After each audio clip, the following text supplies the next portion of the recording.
So the first is I want to make sure that we once again mention that we've confirmed with Town Council that tonight's meeting has been convened in accordance with the Governor's Executive Order 202.1, which suspends provisions of the Open Meetings Law to allow municipal boards to convene meetings via video conferencing.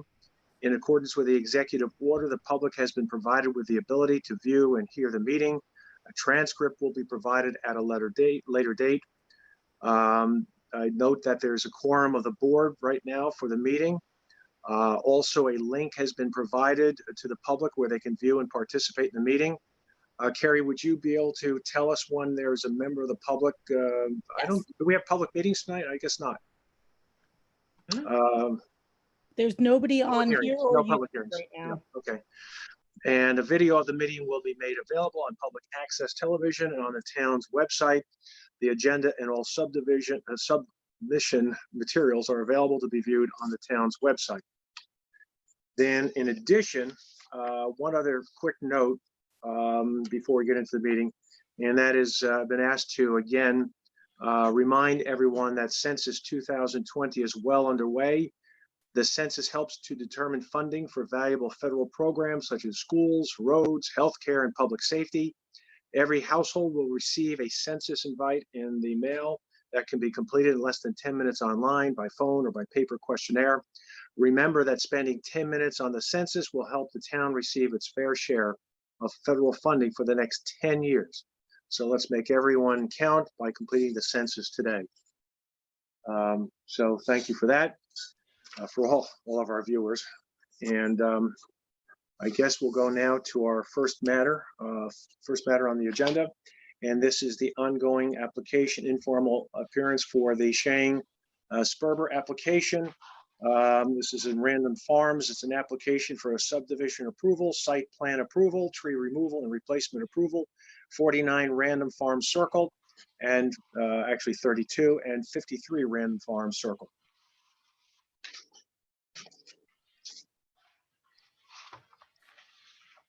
I just shared my screen. Did it come up? Yep, that's good. Looks good. Okay, good. Okay, so should I start? Sure. Okay. Please. Okay, so I'm Jerry Barrett. I'm the landscape architect for the project. I believe Mr. Chang is on, and I suspect Mr. Sperber will be joining as well. So we met with the board recently and discussed this project. What this project is, we have two lots. We have the Chang lot, which is here. It's on Random Farm Circle.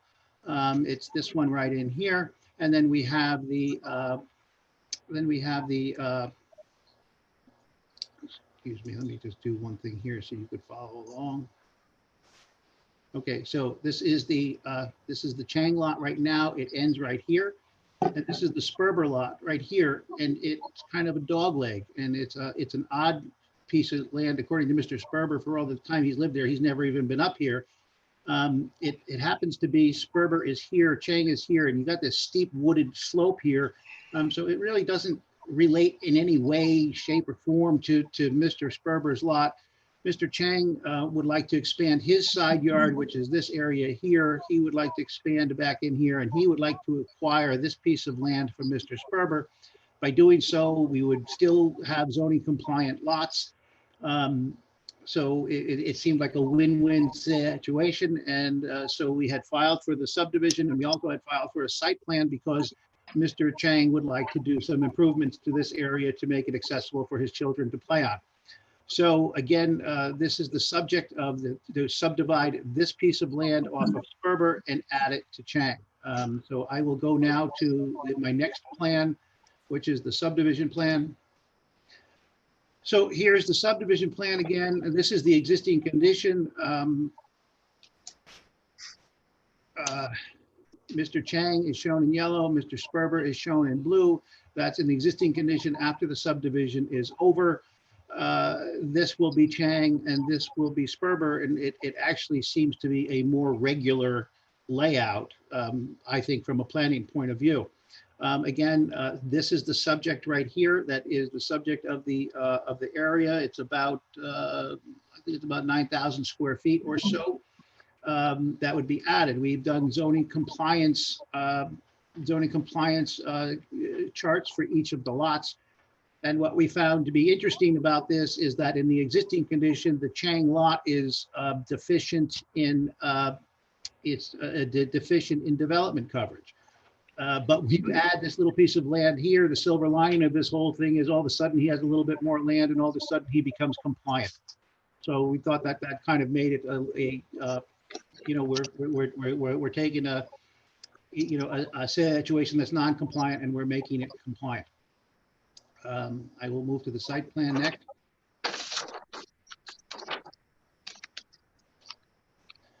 So this is the site plan. Again, Sperber is here. The former property line is right here. This is the subject area that Mr. Chang would like to purchase.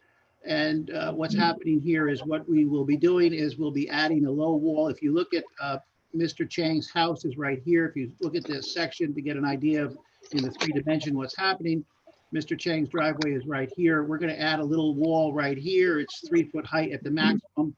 And then we're going to regrade this hillside here. You can see it's kind of a little bit of a slope, and Mr. Chang would like to level it out as best possible to make it more conducive for the kids to play on.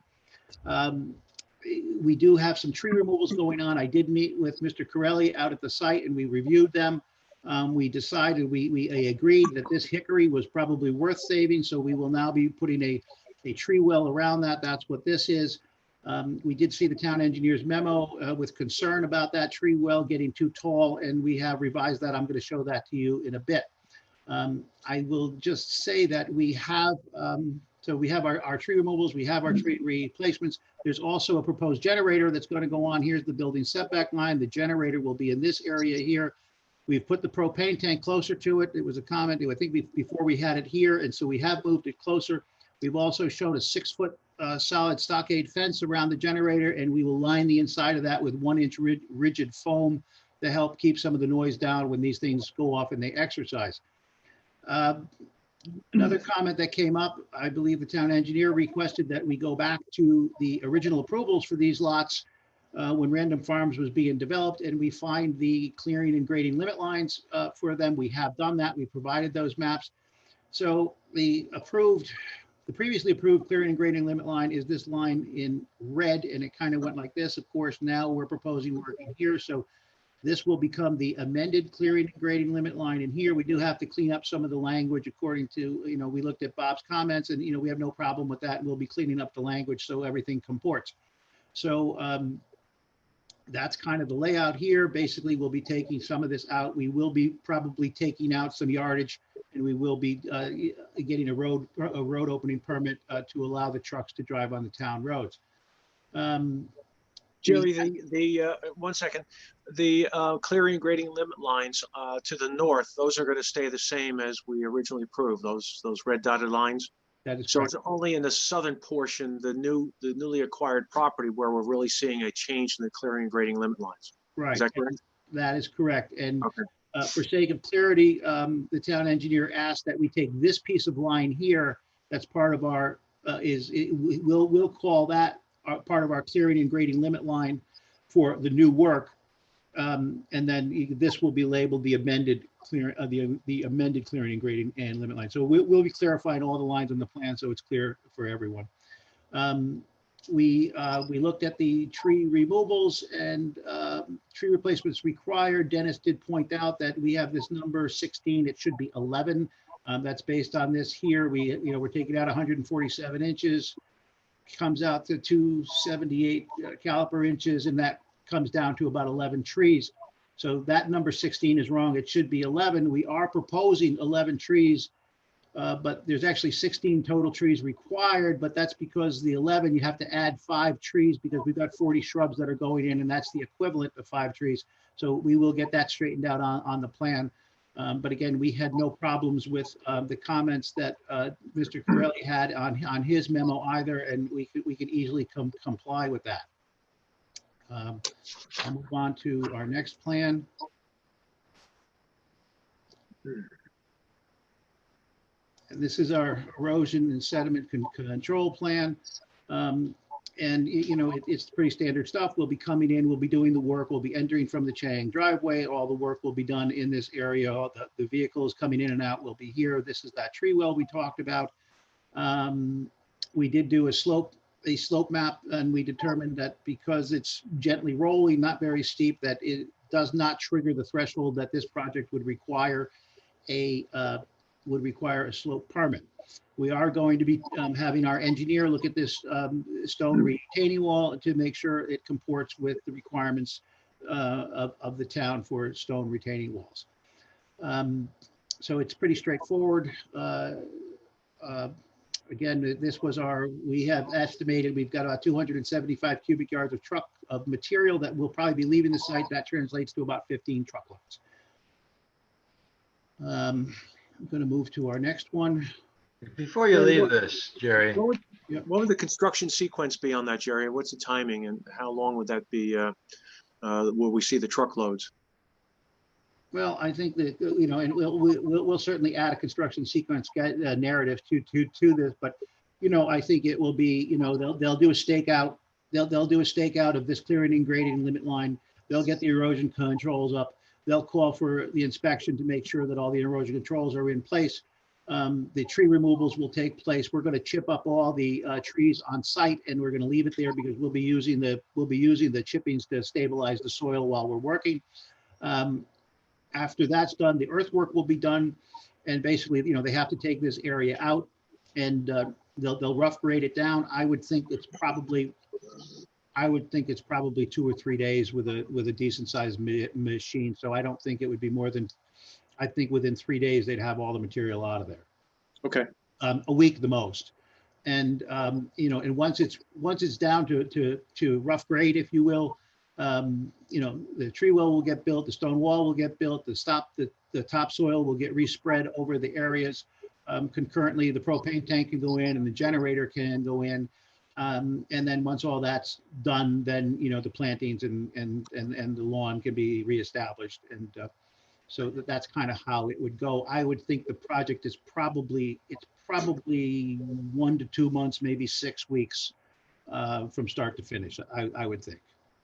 Jerry, while you're on this drawing, if you said that you talked about the clearing and grading limit line from the original proposal, which is the red line on this drawing, right? That's right. That line applies to the existing lot.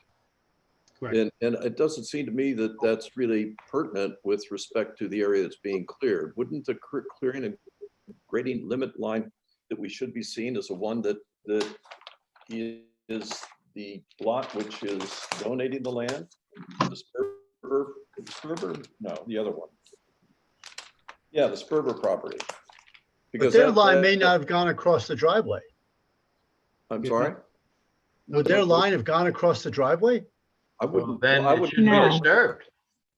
It seems to me that that's the line we ought to be looking at, because the line on the existing lot, it really doesn't apply here, right? I understand you'd be asking for an extension of the line, but I think that what we should be looking at is what is the existing clearing and grading limit line that applies to this piece of property that wants to be that is subject to this action, so that we would know you know, what we're giving up and why we're giving it up. Okay, hold on, Tom. Let me try to find that plan. I thought you had the one for the Sperber property, or for the Cheng, no, for the Cheng property. It was the 1991 drawing Yeah. So this one is. packet. This There it one is. Okay, good. Okay, so here's the one for Sperber. That's the one. Now, where's the So clearing? you can see it. I think it's this thing that they called hay bales.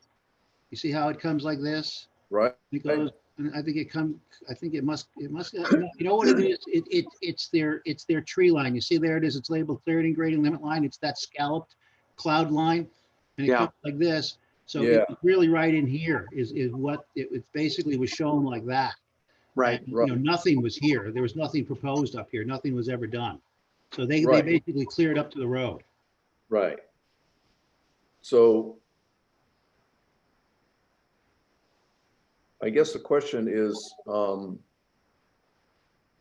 not really, we're putting it, the ask is for a new grading and clearing limit line on this, on the new lot that would be made from this, which is in that area where you're, Right. So this is Chang now, and it stopped Right. here.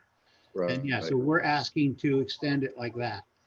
So it's a net ask out of the whole thing. It's a net ask of how much land? You said, is it? I think it's about the lot itself 9,000, is 0.2 acres? say like 10,000 square feet, something like that. Okay, I mean, we could certainly, when we amend the plan and we get the labels on there the way Bob has asked, we could put those numbers in there, but it's about 10,000 square feet extra land right here. got it. Okay,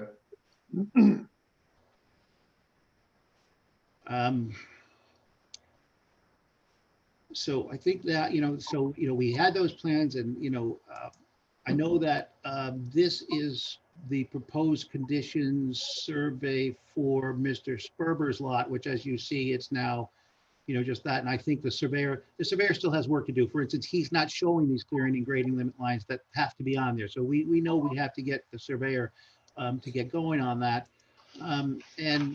This was a plan that we got from the surveyor, and we just thought that there were a lot of problems with it, and we asked him, so we sent you guys an addendum, and we actually had him redo it to make it a little bit clearer, but it still has fallen short of the mark. And you could, based on Bob's comments, there's quite a bit of information that the surveyor needs to update, and I'm going to try to put the surveyor directly in touch with Bob so they can talk each other to make sure that he understands what needs to be done. So we're going to be doing that. So we know that this map needs to be tuned up and we need to get it right.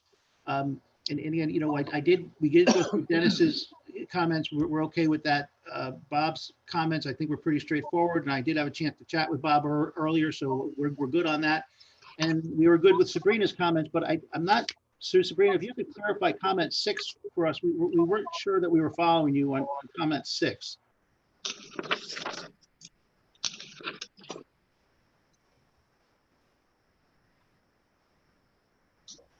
And that had to do with the original surveys. And I'll just skip down. You said that you were referring to the edge of lot 66, which is Sperber, as Right. the edge of the driveway. And I'm not just quite sure if you were you comparing it to the original Random Farms subdivision maps? Yes, I was. I was comparing it to the original Random Farm subdivision maps, and they did not seem to match. So this is Chang. And this is still Chang. No, that's Sperber. This is Sperber? No, this is Chang. What you're showing on your screen That's Sperber. is Sperber. All right, I'm turned around. Okay, so. No, that's Chang. That's Chang. That's Chang. That's Chang. Yes, It's that's just right. that the 66. drawings keep flipping. 66 is the other This is piece, right? Sperber. Chang This is 60. This is Sperber. So, Yeah. And 66 is the piece that's going to Chang.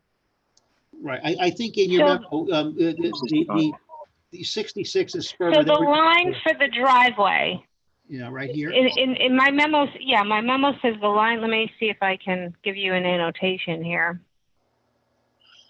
The line for the driveway, I want to say it's here. It's not drawing. Hang on. Yeah, so did you see that blue arrow? Yeah. So I believe it's that this line and this line. I think this one and this one represent the easement, and the driveway is shown in here with the gradient on it. Yeah, the driveway's fully inside that 40-foot width. That 40-foot width, guys, that's actually property owned by the lot of 66. And that driveway easement is fully inside of that. It's not going outside of it in any way, shape, or form. Even on the survey, it shows it inside that 40-foot strip. which is all owned by 66. Sperber. Yes. Jennifer, will we have to see a change in the easement with this change in the property lines, the road easement? The No, chain going on to that area? no, there's going to be no changes in the easement, as I understand. I went back and I looked at the original filed map, 22276, for Random Farms on sheet 3 is where it shows lots 66 and 67. And there's just a general notation on that plat that says that easements for utilities and access will be granted. And then there's a list of lots where access and utility easements will be granted from one lot to another, and it indicates from 66 to 67. Later, in 2001, there was a driveway easement and maintenance agreement that was recorded by lots 66, 67, and actually 53 also, which is back behind 66. You mean and 57? 67. 50, 57. 57 is Harris, right? That's Harris. Harris, sorry, yes, 57. Yes, 57, 51 Random Farms. So there's a recorded maintenance agreement as well, where the three property owners split the costs of maintenance. So I don't see the need for any change in the existing easements with respect to utilities or driveway at this point. Jennifer, did you, I would imagine you pulled up the control number from the Westchester County Online? Yeah, and it's actually referenced on one of the plans that Jerry had submitted, but the control number, I can give it to you now if you want it. I had it. I looked it up myself. Yeah, okay, you have it. Yep. And so the allocation of maintenance, et cetera, that will not change. It's just between the parties and it's not a matter for us. Not a matter for us. That's right. Okay. I have a question about the tree that's going to get the well. Let me go back, Jerry. Did you say you're cutting and taking out the soil? Oh, you know what, Dick, we've based on Bob's comment, Bob was right that we had an error here. We looked at this before here. You guys haven't seen this. We just did this today when we were reading Bob's comment. What we're going to do is we're going to cut this wall short. We're going to bring, this is the 334 contour. We're going to bring it into here and we're going to tie it off here. And 334 turns on itself. The tree is at 333. What we're going to be doing is we're going to get rid of this 30 here. We're going to turn the 30 on itself here. We're going to turn the 30 on itself here. We're going to create a high point of 31 here. Here's 32. So it sheets this way and it sheets this way. And then what we'll do is we're going to set this wall at 332.2.5. And this wall will be under 2 feet the entire way.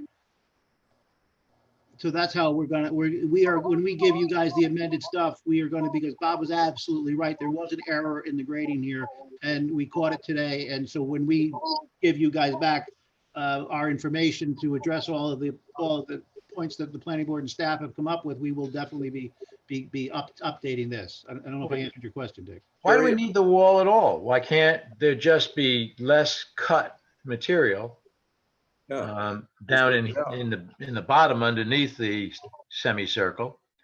I don't understand why we need it. I know if you want to keep this the new side yard, if you will, flat, well then you're going to have to cut. But that's why my question is, you're cutting material and taking it out, right?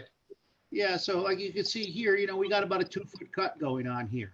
And, the idea is to try to, what we're trying to do is you can see how, if you look at how close the 28 is to the 30 and the 30 is to the 32.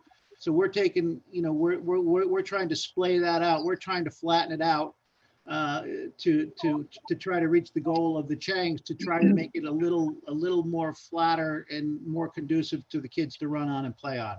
Jerry, what elevation is the tree at again? 333. 334 is behind it. This is 333. Here's the 332 contour right here in the existing case. Well, kids like to run up and down hills too, mild hills, and we're talking just a few feet. And what is the slope in general here? Like 4% or something? Yeah. I don't see that as an impediment to anything for the children. So I don't even know why you need the wall at all. Jerry, what about About the footing for this wall, how deep does it go? The foundation?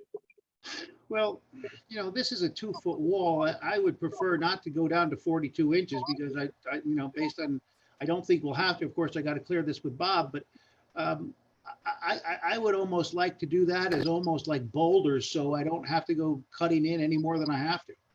Jerry, in general, Jerry, if that's like a dry laid stone wall and it's not a rigid wall with masonry, concrete, or like a reinforced concrete wall, you don't have to go down to frost, because if it does heave, it's going to be flexible in itself because it's dry laid. So if you make it dry laid with no mortar and grout, you probably, in all likelihood, could get away with a shallower foundation. The reason I ask is that this wall looks like it's circling half or maybe a little more than half of the perimeter of the root ball, and it looks like it's positioned outside the drip line, but still, I don't. Do we know if this is going to be into the root structure when you put the foundation in? Well, that's exactly why when I was out there with Dennis, we kind of paced off where that drip line is, and that's kind of how we did it. We tried to get it outside of that drip line. I agree. These are always dicey. Sometimes we go through a lot of trouble to try to do these things, and then we find out in 2 years later that the tree didn't make it. So it's always kind of a roll of the dice with these things, I think. Well, if you don't go deep with the foundation, then it'll go more than 2 years, I would think. Yeah, I mean, Well, normally depends on the tree. But I don't see the need for the wall. I think that Dick and Tom's point that, the trees don't make it when there's disturbance. So I think that's really the issue. So whether it's a wall or just graded, stay away from the tree altogether and keep it as natural as possible and not disturb it. I think that's a win-win for you, because you definitely will get to keep the tree. And again, the wall is, I don't know how attractive that is in the middle of that space. To top Bob's comments off, I mean, you're going to save money because you don't have to construct any kind of wall whatsoever, and you're going to save cut material leaving the site. Oh, without a doubt, there'd be a significant cost savings. I think that the Changs were, pretty. I mean, ever since we started talking, and Alan, jump in anytime you like.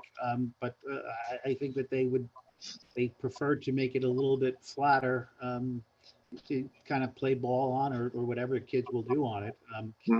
My experience with these walls, and we've done these, of course, many times, that things like this, site features, sometimes they're actually very useful in situations like this, that kids will hang out on them. Sometimes it becomes home base when they're playing a game. So I find that they are attractive and they are useful in the landscape. Yeah, Jerry, I don't have any problem with the wall as an amenity. I could see why it would be something that would be attractive and useful to have. But I'm worried about where it is relative to the tree. If one wants a wall for the purposes you're talking about, it could be in another place in the yard. Yeah, and the other thing is that I'm hearing is that 10,000 square feet of additional lawn, if you would, as opposed to wildness, I think that's a big ask.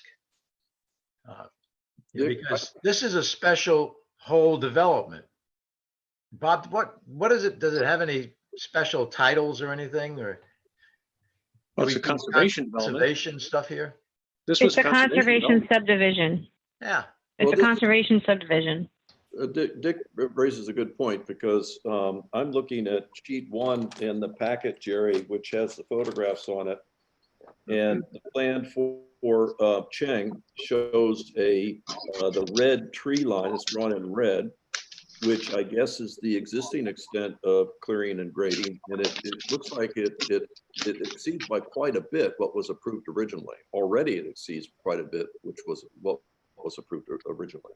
And then if you add in the ask, if we were to take this on as a subdivision approval, and there was a lot which was configured to the one that's proposed, and you look at the ask for the clearing and grading limit line, I seriously doubt that this board would approve such a big ask for clearing and grading. it seems to me that it's already gone beyond what was originally approved. And then what's being asked is something that we wouldn't have approved if it came in as an original subdivision, I don't think. It seems like a lot of clearing and grading on this one piece of property in a conservation subdivision. Jerry, can you show us where the tree replacements are going? So what we're going to be doing is, I think that if you all, looked at Dennis's memo, this area here, this subject area, it's been used as a dump. Yeah.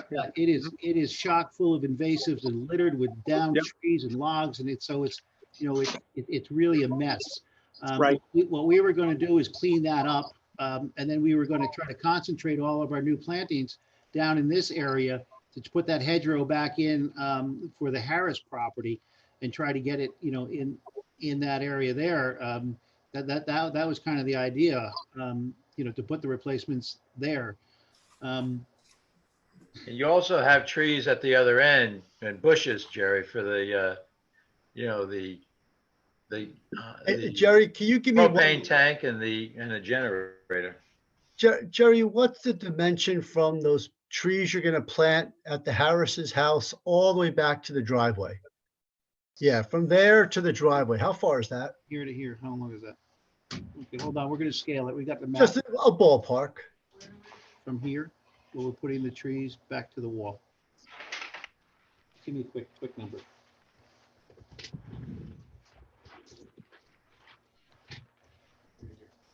$150 feet?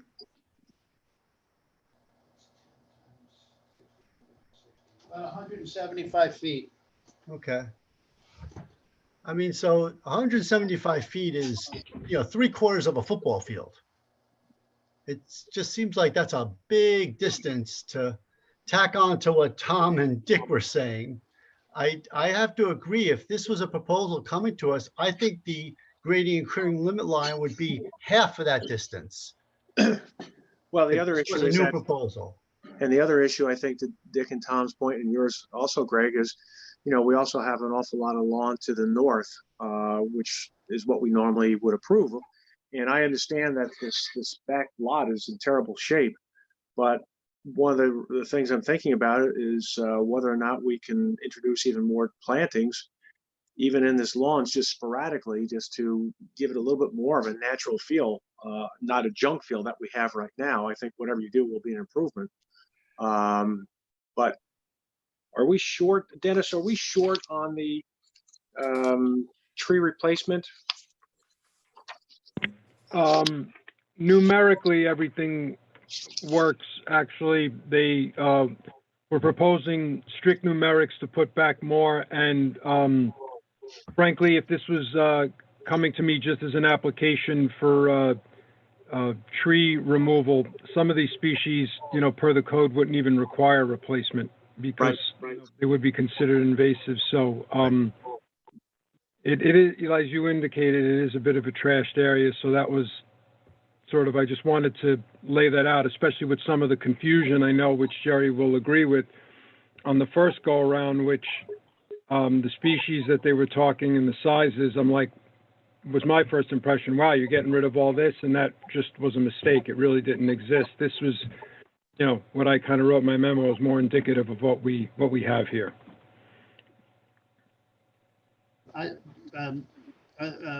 The chairman's point and all the board members' points are well taken. I know that the Changs would really like to move this along. So I think I would, ask Alan if they could, consider maybe contracting this line a little bit more. Maybe we could add some more plantings and give it more of a natural thing with some trees. Kind of, maybe we could even just keep them off to the side so the center stays open in case you're throwing a Frisbee or something like that.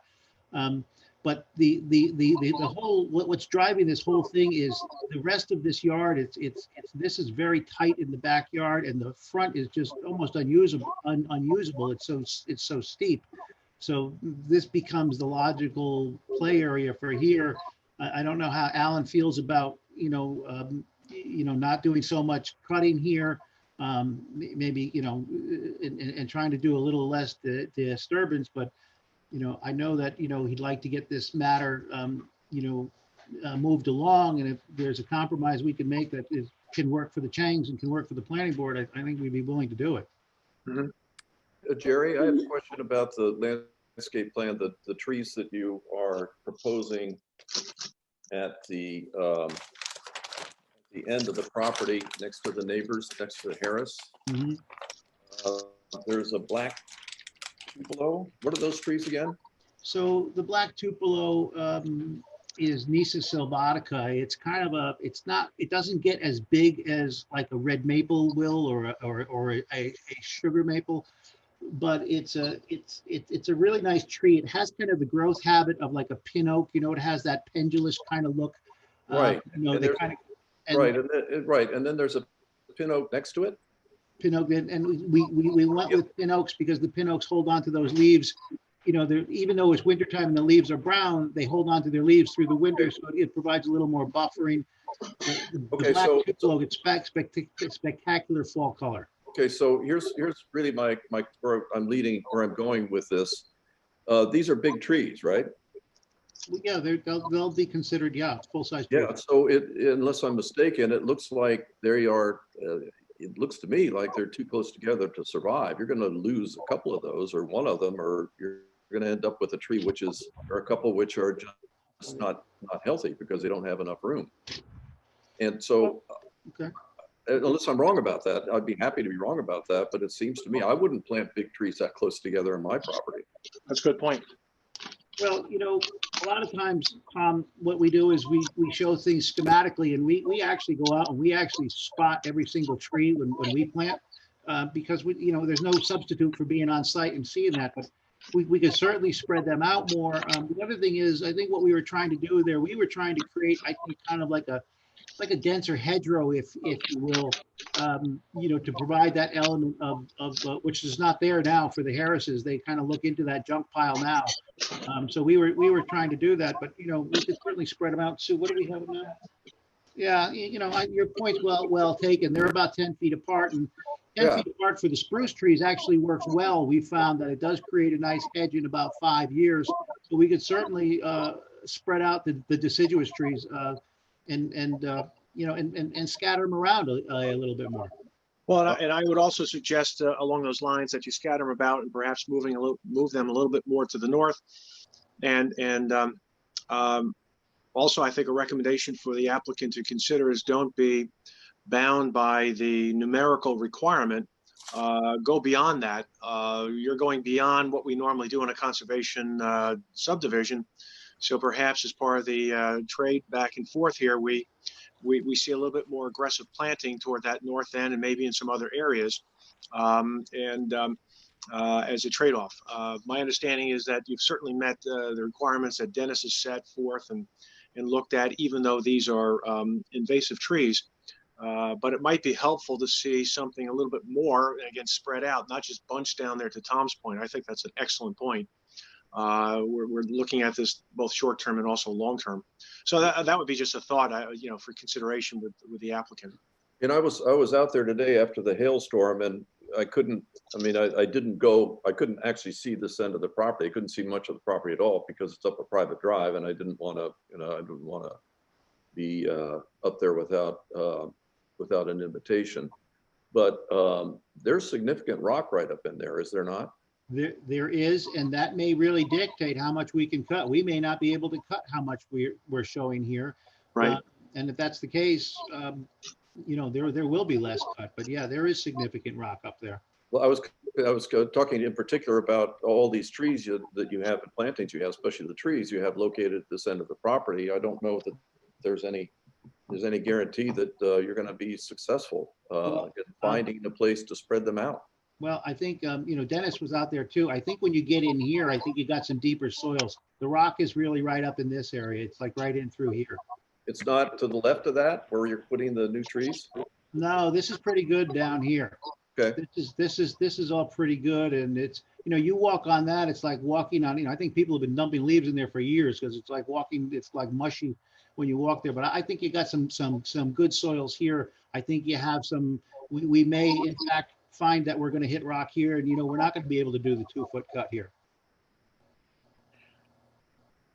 I agree with everything you just said, Jerry, with respect to that transition. And I'm curious too, because obviously coming from the Sperber side, you're just going up that outcrop, and eventually there's some growth as you transition into the Chang property. But once you dig, I don't know where it is below that surface, and right, you'll figure that out when you encounter it.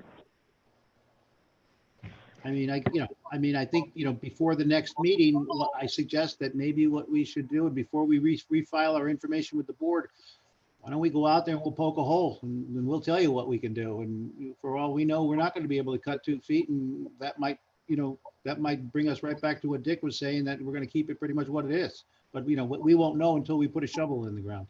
Mm-hmm. Okay. Well, I like that. yeah, but before you go, from my point of view, before you go too much further, I think there's a much bigger issue that the board ought to be considering here. If you look at this lot as it's being proposed with regard to its, again, the grading and clearing in this conservation subdivision, and you were to project that this is one lot of many in this subdivision, and if you were to project that, okay, we would approve this much clearing on every lot in this subdivision, right, because we're approving it here, it seems to me that would be a mistake. I don't think we would ever do that. And and I don't think we should do that. And if part of the argument to do this, I understand, flat area to play and all that, and for the children, and I understand that, but that's a decision one makes when one buys a piece of property. So the other consideration here is that it just seems to me that if the argument is that, well, it's a mess and it needs to be cleaned up, and we're going to clean it up, but you need to do all these things for us. I'm sorry, it's not. It's the property owner's responsibility to take care of his property. It's not our responsibility to grant them extra consideration in developing the property in order to essentially take care of their property they should be doing to begin with. So I'm having problems with this whole application. The only way in which I could see finding a way to give the ask for clearing this part of the property is taking the another part of the property, like the part which is where it says NF Chang, that part of the property, and do significant restoring on that slope. I mean significant, all the way up to the walk. Do restoration there, put that back into natural landscape, and essentially do a trade in order to try and achieve some kind of a balance here. That's a good point, Tom. Maybe that could be something, and Alan, feel free to jump in, but I think that is a good point. Maybe we can do that. Maybe it's a combination that maybe we do something here. Maybe this gets pulled back to here, and we make these numbers balance a little bit better. The other thing we can do is we can let's say we pull this line back to here, and then maybe then this gets restored to a natural area, and then maybe what we do is we step it down to kind of like a no-mow area that we do on many ones. It's kind of a natural one, and then it goes to lawn. So there's different ways that we can do it to make it a little bit more natural, and try to balance those numbers for how much of the ask that we're asking the board, and then what we can give back to try to balance it out. Let's just remember that the property is already not in conformance with the original grading. The existing piece of property is not in conformance with the original grading and clearing limit line. And if there was a proposal to come in and say, I don't know, put in a swimming pool somewhere, and we saw that and we've done this before, that the lines had been violated already on other projects, on other applications, we've required them to come back and to restore. And so there's restoration that should be done anyway on the existing property, let alone consideration of expanding in the new parcel that's proposed to be added. Well, and Jerry, I agree with everything Tom has said, and I think doing something in the front yard makes a lot of sense for a trade. And it may be that you find with your sticking a shovel down in a half a dozen places or something like that. You have so much rock down at in whatever area that it's not really going to be satisfactory for planting much of anything. And so that might be, a no-mow zone with the ability to cut it down, I guess, every 6 months or 3 months, whatever we usually do. And that might be a help too, because I wouldn't want you to plant trees where the rocks are. They just aren't going to take. I have a question for the board. Maybe this will help the applicant. If this was a new proposal that was a 1 acre piece of land, do we have a ratio or percentage that we usually let fall within the clearing and grading limit line? Is it 50%, 60%? Because this looks like about 85 to 90% of the lot is going to be cleared. The new lot. The new lot. Yep. And so if we normally say, well, 70% is the number, that might help determine how much at the NF Chang area the line comes down and how much to the southern end the line goes back over towards the driveway. And maybe that helps balance the site out. That's an interesting approach, but I think that these things, Greg, are so contextual, depending on topography and depending on, wetland. Sometimes we have wetland buffers. It's really hard to come up with a number. Is there a metric that we've used for anything like that? That way, because it's almost, I don't want it to be arbitrary and just say to the applicant, well, move the line here, move the line there. If we have some kind of precedent, at least we could say, this is what we've done in the past. Well, it would have to be on conservation easement. Right, it would have to be on conservation. Which is, which we usually are more stringent on. Correct. Oh, another question in this. Someone brought it up before. Same line might help the applicant. The Sperber property. What's its grading and clearing line? Does it go across the street and already, have something that might be helpful too, because their line goes across? No, it doesn't. It looked like it ended before the driveway. It's right here, Dick. It comes like this. It's this tree line. It's that. Oh. Right up to the driveway. So they got it cleared up, and here it is. Here it is shown here. It just, for some reason, they stopped drawing here, but it goes along the driveway here. So that's where it stops. That's where it is now. I think the Sperber clearing and grading limit line is pretty much what was approved. Well, one thing here, Greg, in terms of numbers, I don't know if this makes a whole lot of sense, but just to throw it out there, if an acre is 40,000 square feet, and right now, according to our zoning, the development coverage max for this combined lot should be 8,600 feet. So that's a pretty small and tight metric. That's about 21.5, 22% of the lot. Now, I don't know if it was that particularly tight because this was a conservation subdivision. Maybe someone can help me on that, whether development is a little bit tighter because it was a conservation subdivision. But that talks about development. Now, whether or not we want to talk about this lawn as being something that's development, if it sets of quotes, obviously it's not a structure. But in a way, it's going to function, it's kind of close to development in terms of the impact to what we have there. So again, I agree with Tom. I think every single one of these has got special considerations, and I think the board has always worked with those. But in particular, we have looked at subdivisions and applications since this whole subdivision was made and built. We've looked very carefully at other applications for pools and accessory structures, and we've been very, very tight with exchanges in terms of space. And this really would be an anomaly in comparison to some of the work that we've done in Random Farms. This would really stand out. I mean, to Greg's point, 85% cleared. I don't think we have another one like this that we've seen. I would also add, if you look at the clearing and grading lines of the lots as they stand today, I wasn't here to make these decisions, but I would imagine that these decisions were made consciously and on purpose, right? And this portion of what is now the Sperber lot that Chang is seeking to acquire was left out on purpose, right? This was a choice.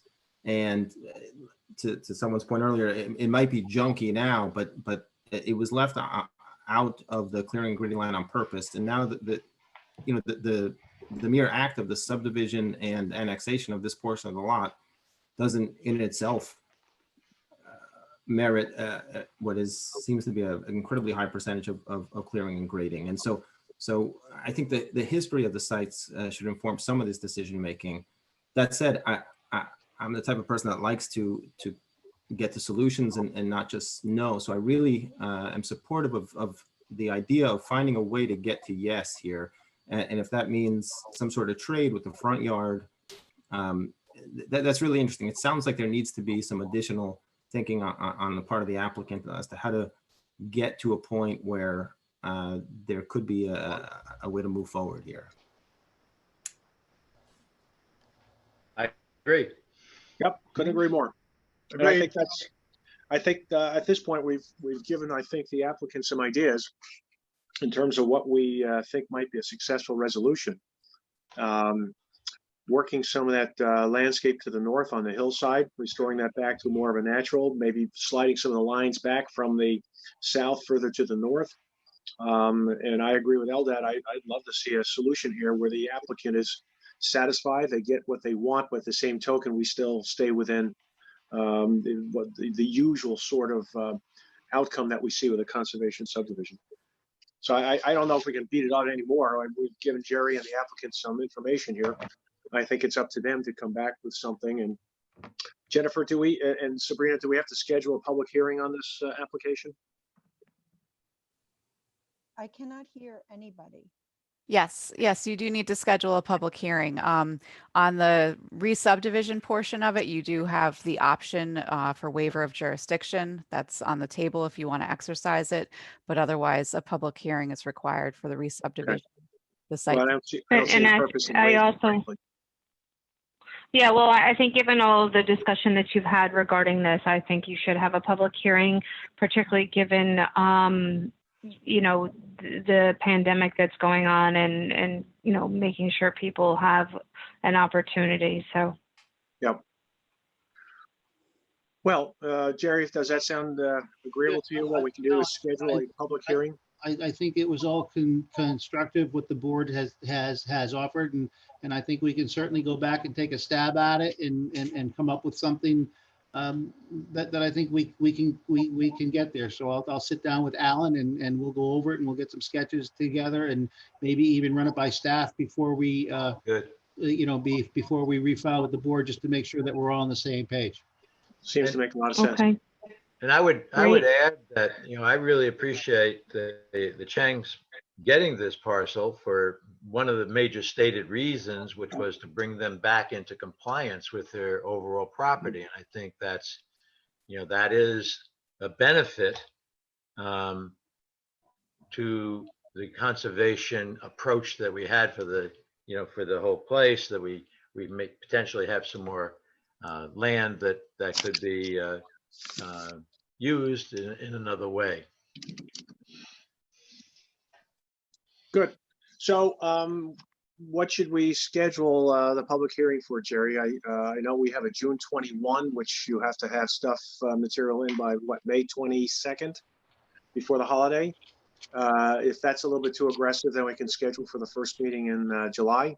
I think we could probably do that. I think we could be ready by May 21. I mean, it sounds like there's a lot to do, but I think we have a pretty good direction. I think the staff comments weren't too bad.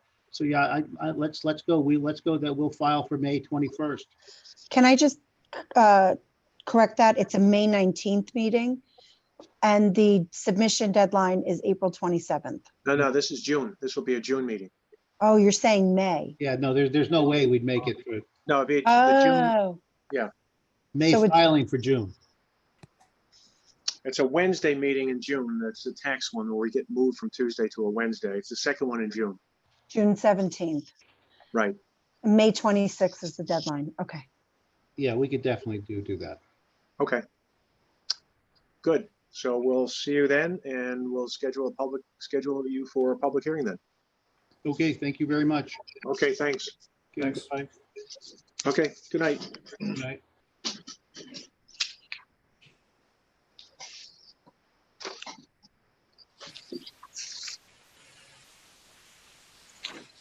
Good evening. Yes, here we are. So we move now to our second item, and this is the Chappaqua Crossing East Village MFPD, the site development plan approval, planning board application for a wetlands permit, steep slopes permit, tree permit, stormwater pollution prevention plan, 480 Bedford Road. Before we get into this, I want to just for a second have Les talk to us about some of his plans. Thank you, Bob. I appreciate the opportunity to address the planning board this evening. I would start out by saying it's been my honor and my privilege to serve as counsel to the Newcastle Planning Board for 32 years. Tonight, as the latest step in my client transition retirement plan, I am stepping back from that role and responsibility. I had hoped that I'd be able to continue to serve as planning board special counsel until the completion of the Chappaqua Crossing redevelopment applications. Unfortunately, the COVID-19 pandemic intervened and caused me to reassess, accelerate the implementation of my plan. I spoke with the chair, Bob Kirkwood, and Jill Shapiro, the town administrator, about stepping back and being replaced by my law partner, Clinton Smith. The town supervisor spoke with Bob Kirkwood, and the transition plan was reviewed and accepted by the members of the town board. I can assure the planning board that you will be in good hands. A former town supervisor and town attorney, Clinton has been involved with the Chappaqua Crossing project since its inception. Clinton will also assume responsibility for the Singh and Bukowski applications, matters which involve conflicts for town council. Clinton, and through Clinton, the board will continue to have the benefit of my experience with and knowledge about Chappaqua Crossing and the other transition applications. I am stepping back, not stepping out. I will continue to serve as a partner at McCarthy Fingar and continue to provide Clinton and the board with whatever backup is necessary as the transition applications proceed to their conclusion. Therefore, it is not inconceivable that I will again appear before you at a future meeting. Nevertheless, I would like to take this opportunity to express my profound gratitude to members of the planning board, past and present, and town staff, past and present, for their support and the confidence and trust they placed in me. The town of Newcastle is extremely fortunate to have talented and dedicated public servants. Over the past 3 decades, the planning board has been an extraordinarily effective steward of the land development process. Using their experience and expertise, the planning board has added great value to countless projects. Chappaqua Crossing is a prime example. In doing so, the planning board has carefully balanced the rights of property owners with the interests of the town and its citizenry. During my tenure, I do not recall a single decision of the planning board being judicially overturned. Looking back, I have so many fond memories of my work with the planning board. However, I will never forget that my first meeting as planning board counsel was nearly my last. During my interview for the position, the town board wanted assurances that I would not be intimidated by a certain prominent applicant's attorney, who in the town board's view appeared to be exerting undue influence over the planning. Not surprisingly, that first night, I had an encounter with the attorney in question. We argued over my right to request the private planning board to provide advice to counsel on an issue raised at a public forum. The next morning, town attorney Larry Diddleman asked me whether I encountered any problems at the meeting. But before I could answer, he told me that he received a call from the attorney in question demanding that I be fired. Obviously, I survived. And over the years, the attorney in question and I developed a mutually respectful professional relationship that ripened into a genuine friendship. I am pleased to say that there are numerous examples of similar relationships and friendships that I have built with board members, applicants, counsel, consultants, and staff during my tenure. But above all else, my dedication and loyalty to the planning board was paramount. Thank you for the opportunity to be of service. Well, thank you for Thank being you, who Les. you are. Well done. Thank you. Thank you, Les. Thank you. Okay. Here we are. I think it would be appropriate at this point, a little bit different from what we normally do. I think it would be important at this point. Sabrina has prepared a memo, and I think it would be very important and appropriate at this point if, especially the first couple of paragraphs of her memo, we really consider that to be very important. And I think it really establishes the roadmap to the applicant to the final finish line before we run out of lawyers and get this thing finished. So, Sabrina, why don't you run through the first couple of paragraphs of your memo, because I think those are very, very important. Okay. Hang on a second.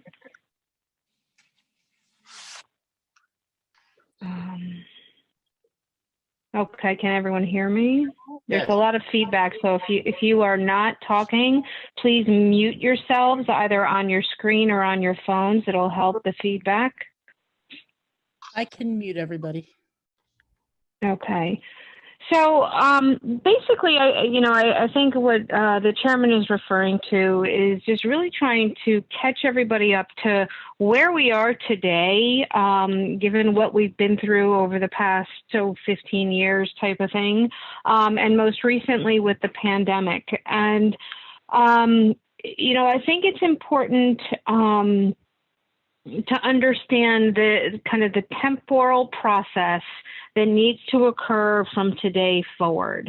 And, I start out in my review memo talking about that once the plat is signed by the planning board chairman, and this is for the master subdivision. Once the master subdivision plat is signed by the chairman, the conditions have been satisfied, that it's filed with the county clerk's office, and then Felix, you, and in tandem with Toll, need to seek a further re-subdivision of the East Village parcel into its 92 lots.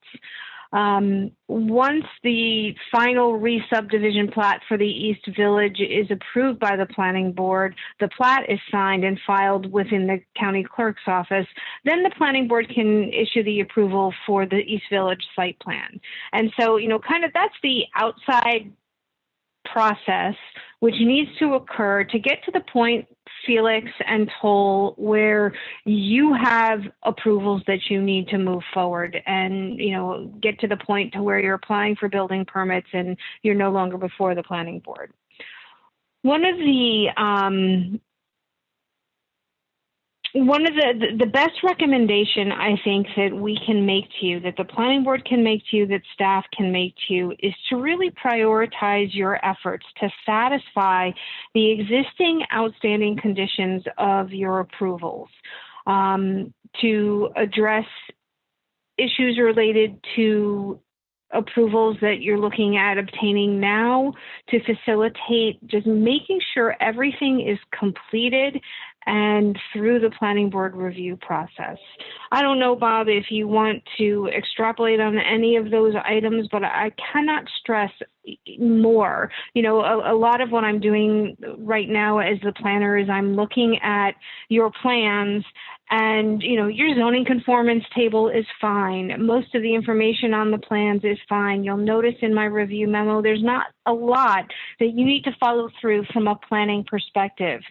The heart of my memo is really tracking where you are with what the town board has told you to follow through on, the powers that the town board has bestowed upon the planning board to follow through in some of their requirements with the Chappaqua Performing Arts Center, with the guest house, so it really, behoove you to respond accordingly and in detail, because the planning board has been provided with the authority to review the details not review words on a piece of paper, but the actual design and details affiliated with those town board requirements to make sure that the town's concerns are being addressed and we can move you forward. So I think I'm going to stop there, Bob, and kind of hand it over back to you to kind of carry forward at that point. I think that we really need to mention, and then of course we'll hear from the applicant, but one of the things that's bothersome, because we just don't seem to be getting to the finish line in any of these areas. You know, we still have a number of outstanding conditions outstanding on the retail. Some of these are technical, some are not technical. It's unrelated to this aspect of the application, but in a way it is related, because to a certain extent, seeing these linger for years and not get to the finish line on them is disturbing, and I think it's going to start to impact what we do on the East Village. So what we really would like to do is separate and apart from the East Village, and this really obviously does not impact Toll, but we really want to see, let's get that matrix that we had originally around, let's get that updated. Bob and Matt can work together on that. What we'd like to see is a new matrix, updated matrix. And the bottom line is, before the next time we meet, we really want to see an ETA on completion of those long outstanding items. Some are technical, some are not technical, some are legal. Give us an ETA, give us a schedule, let us see where we are. Let's get finished with that, so that we don't have these things linger. It's just not good. We understand, we've worked with you folks. We've worked through the TCOs, with the town board. We got you open, those kinds of things. But these issues need to be wrapped up, and they need to be concluded. And again, you'll see later on, I think it's really having an impact in terms of the way we will look at East Village in terms of conditioning various and sundry things.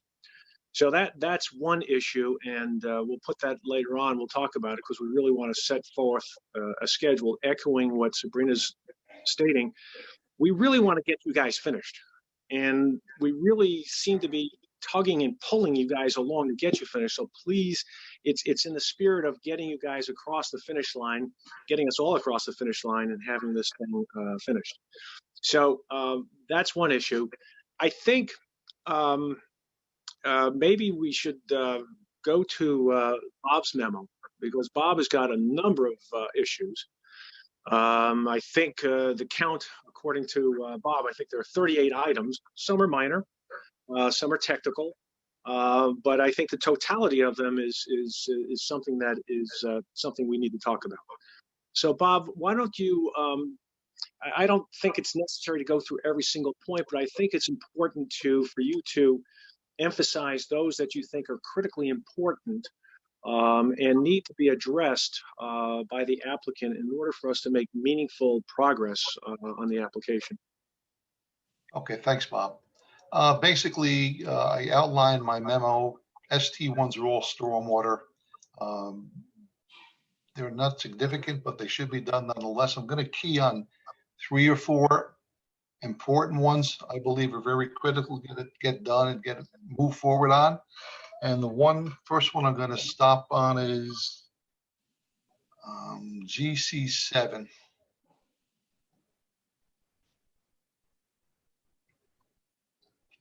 GC7 is basically the water main improvements. We'd like to see perform a looping fire main to start from pretty much the northeast part of the project, heading easterly towards Cowden Lane.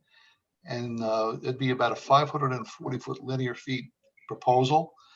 And I think there's a lot of benefits to this, not only benefiting the East Village, but benefiting the town, because anytime you have a looping water main, you increase the water flow, which is going to be very beneficial to the type of development you guys are proposing, which is a multifamily, and also too, it improves the water quality, and it'll increase the water flow along Cowden Lane as well. And it's always been a historical item that the commissioner and the town and the planning board has always endorsed in all of the subdivisions we've done over the several years here with the town. So I think that's a critical juncture, critical component that should be seriously looked at as far as proposing that. I noticed on the plans it doesn't show it in any way, shape, or form. So I would highly recommend on the next submittal, you show some sort of layout. Realize planning board's purview is to look at all the environmental impacts as well. So show what type of steep slopes disturbances, trees and wetlands. Of course, it goes through all three in this particular case. But again, it's a water main, and generally the trench is 3 feet wide, and the amount of disturbance with the equipment would be probably no more than 10 feet in width. So that's a critical component to really focus on and show a good faith effort on how you plan on doing that, so the planning board can review it and staff as well. Bob? Yes. Hi, it's Dick. I think you sort of mentioned that this is better when you have the loop. It's better for fire safety, for sure. And I think that I wouldn't be surprised that there would be a reduction in insurance premiums if you had the loop system. That is correct. That is correct. So, you know, it's a very critical component to do. So I would definitely focus on that. Another important point I like to go through, I have condition NC1. And this is really to Sabrina's point. As you know, the planning board has been tasked with looking at the site plan for raising the loop road if the planning board is inclined to do so. They have to make that decision, and also too with site improvements to the CPAC, which is the Chappaqua Performing Arts Center. So what I have done for NC1 was outline all these site specific details, which I think should be looked into. And I would highly recommend that this is a freestanding standalone site plan, 1:30 scale, so it doesn't get mixed and gets confused with the other plans that you have been submitting. So the planning board can focus on this item a lot easier, and it'd be a lot more clearer to understand. And I put many, many conditions in here that should be looked at in that, and realizing it's a town board decision to pay for what, the applicant, Felix or whatever. I don't want to get into that here. It's not my position, not my responsibility. However, I think the site plan for the CPAC and the raising of the loop road should be an all-inclusive site plan, which shows everything that should be put in as anything would normally be for a site plan. So I think it's just important to focus on that when this is being developed, and importantly to NC1. I don't know if anyone has any comments on it. Chime in. I would support that, Bob. I think it's, I know that there was a considerable amount of attention that the planning board paid to it as a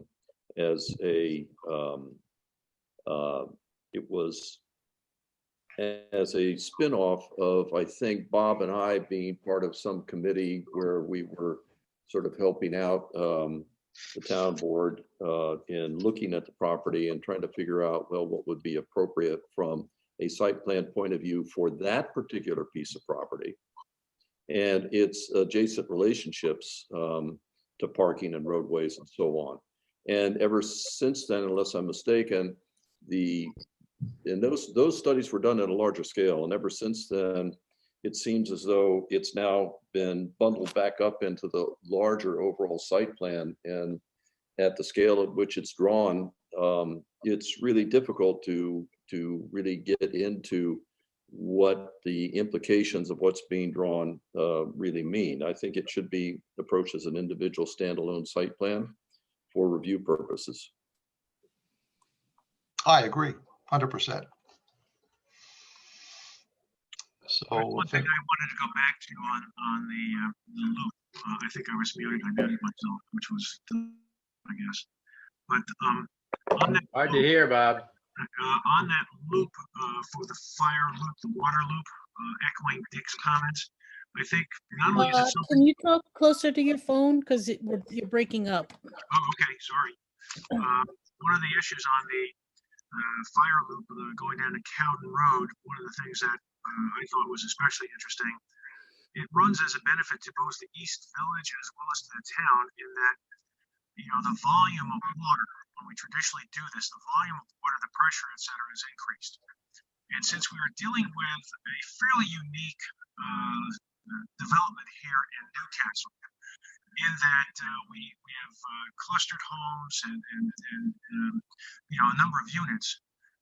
In the event of a fire, we certainly want to see that extra volume and that extra protection available. So I think it would be very, very important for us to follow the recommendation of the DPW commissioner, who apparently is very much in favor of seeing this loop to the County Road. So again, I think it's important to establish that it's not just that we're being unilateral about this and capricious. There are really some good needs. And first of all, it enables us to clean the water so it doesn't get dead as it sits there at the end of a loop. So it helps the DPW clean and keep the water clear, and it also increases the volume and pressure, which is a fire safety issue that Dick mentioned before. So I think it's critically important. I know we've talked about this a few times, and I know there's been pushback on it back and forth, but at some point, we really have to see where we are on this. And I think there have been some conversations with DPW and staff, but I think you're going to find that the board is really looking to see this done as we've done with other developments. Say, Bob, can we find a way to fix your sound? I'm having a hard time hearing you. Do you have your computer mic on, or are you you speaking through your phone? I'm speaking through my phone. Okay. Which apparently is not so good, huh? Well, that's better right there. I don't know what you just did, but okay, thanks. Okay.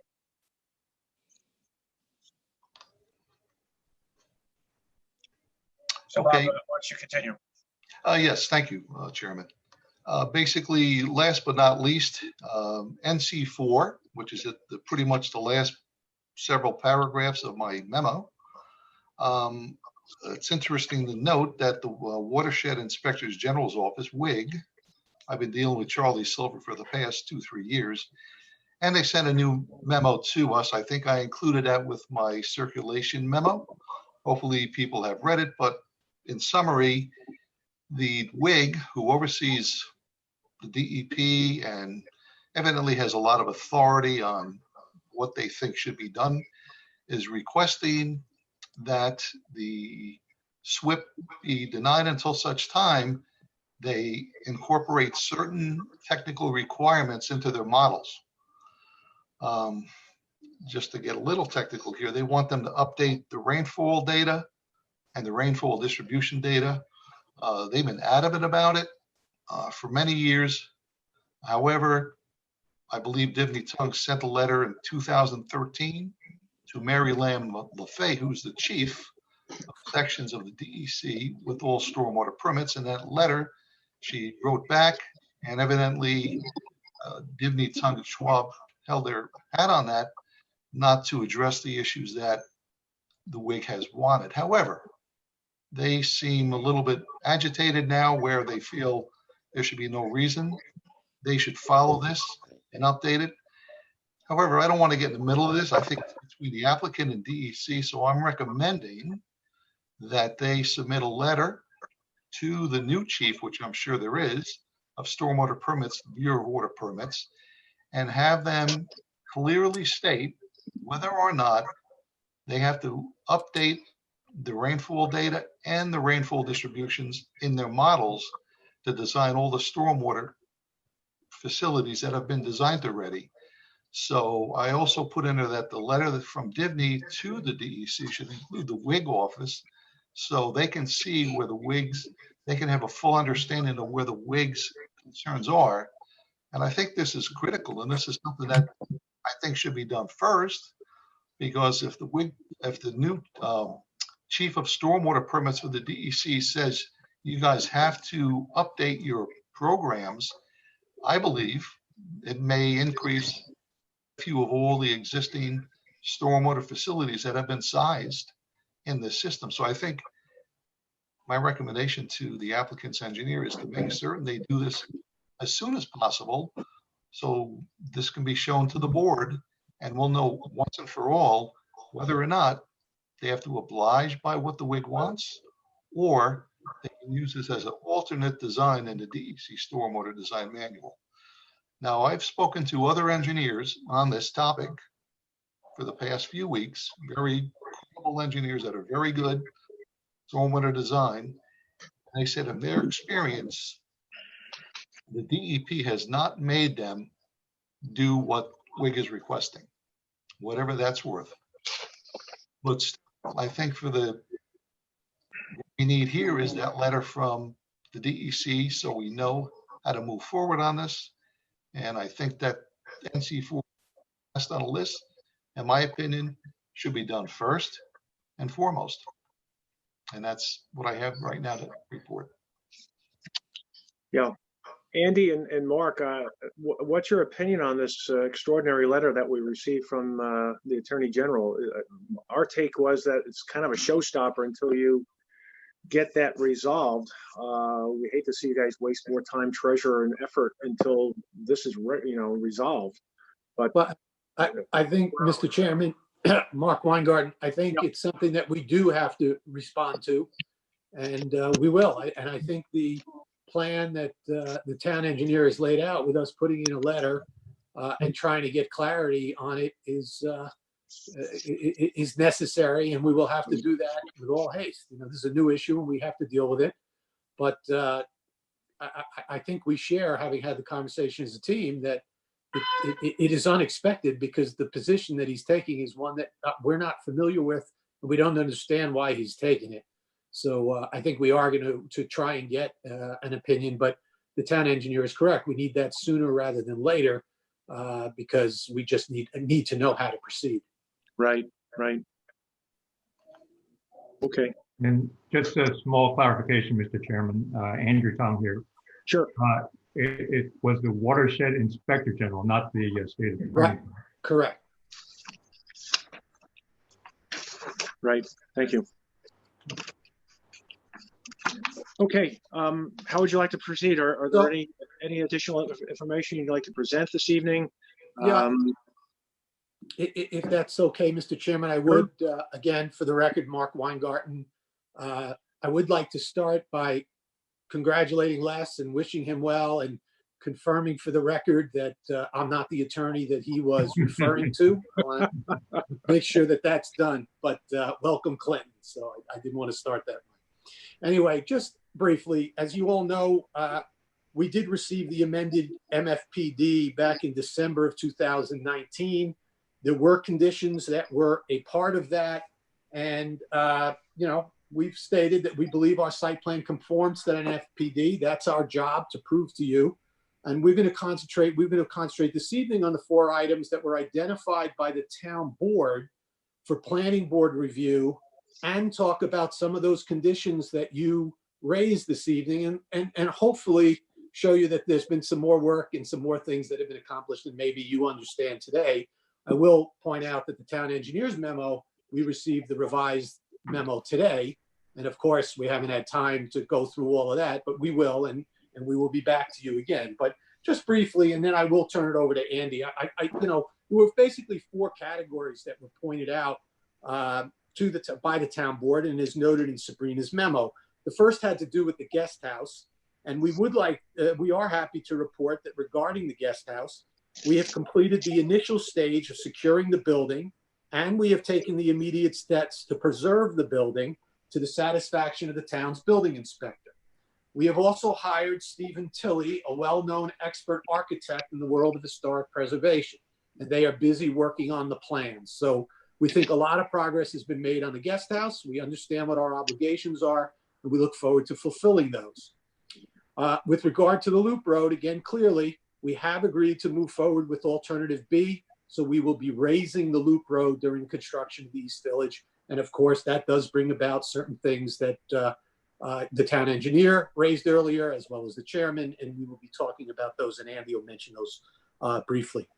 With respect to the Chappaqua Arts Center, we do want to point again to our the March 3rd letter of Dignity Tung Schwalbe, which we believe that March 3rd letter does indicate what the improvements are that were agreed to in the town board process. and that we are willing to carry those out. We want to make sure that we are on the same page with respect to the obligations. Certainly there are requests that were made with respect to plans, and we will do that, but we want to make sure that we are creating plans for what the agreed upon Chappaqua Performing Arts Center will look like. And finally, again, confirming the fourth item that was pointed to, we did agree with regard to Townhome Building U that we would update the plan to eliminate one of the townhomes from Building U, and we have added that to Building P, and the plan reflects that. I would, before turning it over to Annie, point out a couple of the other outstanding conditions that were probably some of those being referred to by the chair. With respect to the Annandale walking trail, our client spoke this week to Town Board member Lisa Katz and confirmed that we have done all of the work required of us, which included staking out various alternative pathways, and that we are now waiting for the town to get back to us with approval from the neighbors to proceed. So we have done the work on Annandale that we were requested, and now we're waiting for the town board's direction. Second, there are some legal documents that were referred to, which the town, we are telling you this evening that we expect to have finalized in draft for submission in the next 30 days. Specifically, we are talking about the conservation easement for parcel F, the declaration for the walking trails. We have had a little bit of issue there with the meets and bounds and trying to figure out how to do that without people being able to visit the site, et cetera. But we think we're in position where within 30 days, we can have a draft of that declaration, which will show where those walking trails are. The drainage easement, which is necessary, the agreements of dedication for certain property slivers having to do with rights of way, which need to be transferred to the town. So we think by the time you see us the next time, there will at least be drafts of those documents in the hands of the town officials so that they will be able to review them. Congratulations, Les, you don't have to read that stuff. And then finally, as to the sewer petition, which is also one of those conditions from the past approvals, there is now a draft in the hands of the town attorney, and we are waiting comments back, and we are expecting those this week. So just to let you know, Mr. Chairman, I think we have made a lot of progress, and some of that has been behind the scenes, but shortly we'll have made a progress on even more of the percentage. And we agree strongly that the idea of putting a matrix together, which we have done in somewhat, but doing it again with the town, having a list, checking those off is a great idea. And we'll look forward to doing that with you. So I'll turn it over to Andy to talk a little bit more about the detail, but that's the summary, I think, of where I believe we are. Thank you. Thank you. Good evening, Mr. Chairman. I'd like to share my screen if I may.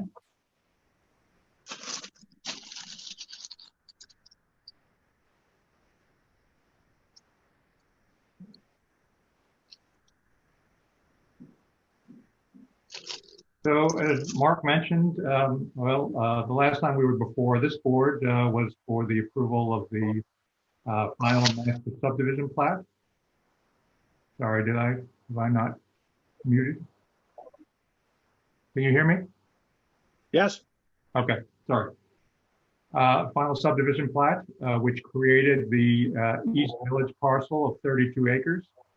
And the enlarged auditorium parcel or Chappaqua parcel of 1.1 acres, which show on this plan that represents the approved and amended MFPD, PDCP as approved by the town board in December. Our goal here in our resubmission of the site plan for the East Village is to track that plan and particularly to focus on the 4 areas mentioned in the town board resolution, which Mark has already reviewed. We did receive those being the guest house, the front of the Chappaqua, the Loop Road, and Building U at the north end of the East Village. We did receive Bob Cioli's memo today and can certainly address those matters, including the preparation of a separate plan that shows the Chappaqua and Loop Road improvements in one place so that can be understood, more readily understood. In terms of the guest house, as Mark mentioned, Stephen Tilley has been engaged as a historical consultant. His report, he did get out to the site before the lockdown began. His report is in process, and he should be able to present those findings, particularly as to which components of the house can be preserved and how best to design the exterior renovations to be in keeping with the historical nature of the site and of the house. That information will go to Toll's architects, and together they will prepare the drawings for review by the planning board to make sure that the town board's intention is carried out. In terms of the Chapac improvements, the town board resolution included specifically this diagram that shows the site improvements at the front of the auditorium, including rebuilding and relocation of the stairs that currently exist at the edge of the roadway, the reconfiguration and repaving of the front entry area, and the connections back to the office parking on the other side. Those improvements were included in the set presented to you or submitted to you in February, but we will be repackaged with the loop road that exists directly to its north, so that those can be seen in coordination. The loop road, as Mark mentioned, we spent a fair amount of time last fall with the planning board discussing the potential raising of the loop road, and we maintain that in our plan such that the road, rather the wall along the east side of the loop road is effectively lowered, and for the benefit of all the drivers in Chappaqua Crossing, that alignment now is evened out so that you no longer have this dip in the center of the road as you go from north to south or south to north. And finally, this drawing already reflects the removal of the fourth townhome in Building U and its relocation back to Block P, which was previously a 3-unit grouping. That results in that north end of Block U being pulled back some 30 feet from that boundary, and the preservation of another 5 existing trees. So with that, we've also received Mr. Corelli's memo earlier this week with some suggestions on changes to the landscape plan. We can and will accommodate those, and we will address Bob Cioli's memo as well, particularly the items that he outlined for the board today. That's all I have on the East Village. I can, however, update the planning board at the appropriate time on the matrix for the retail development, which was updated earlier this week and has just a few items left to go. So if you have any questions on East Village, I'd be happy to address those at this time. Thank you, Andy. Any questions from board members? No. Yeah, Dick Brownell, a couple of minor ones, Andy. One on, well, maybe this is more for our staff. When you took the one building out and you captured the almost 30 feet, I take it the rest of the buildings had to be squished a little bit, and the space between each structure is now less. Now, I guess that's still in code. Is that okay? Or is there no code on how far apart these structures should be from each other? You're correct from our side. The buildings are a little bit closer together because the roads did not change, but that distance between buildings is no less than buildings elsewhere on the site. So we believe that in order to gain, it's always a matter of balancing between spacing of buildings, but in order to gain additional space at the north end, we've made the 7 blocks or the 6 blocks in this row a little bit closer together. Okay. Second question, when you have a cluster of 3 or 4 condos or houses, in the basement, there are windows, I was told, that would be used to escape should there be a fire or something like that.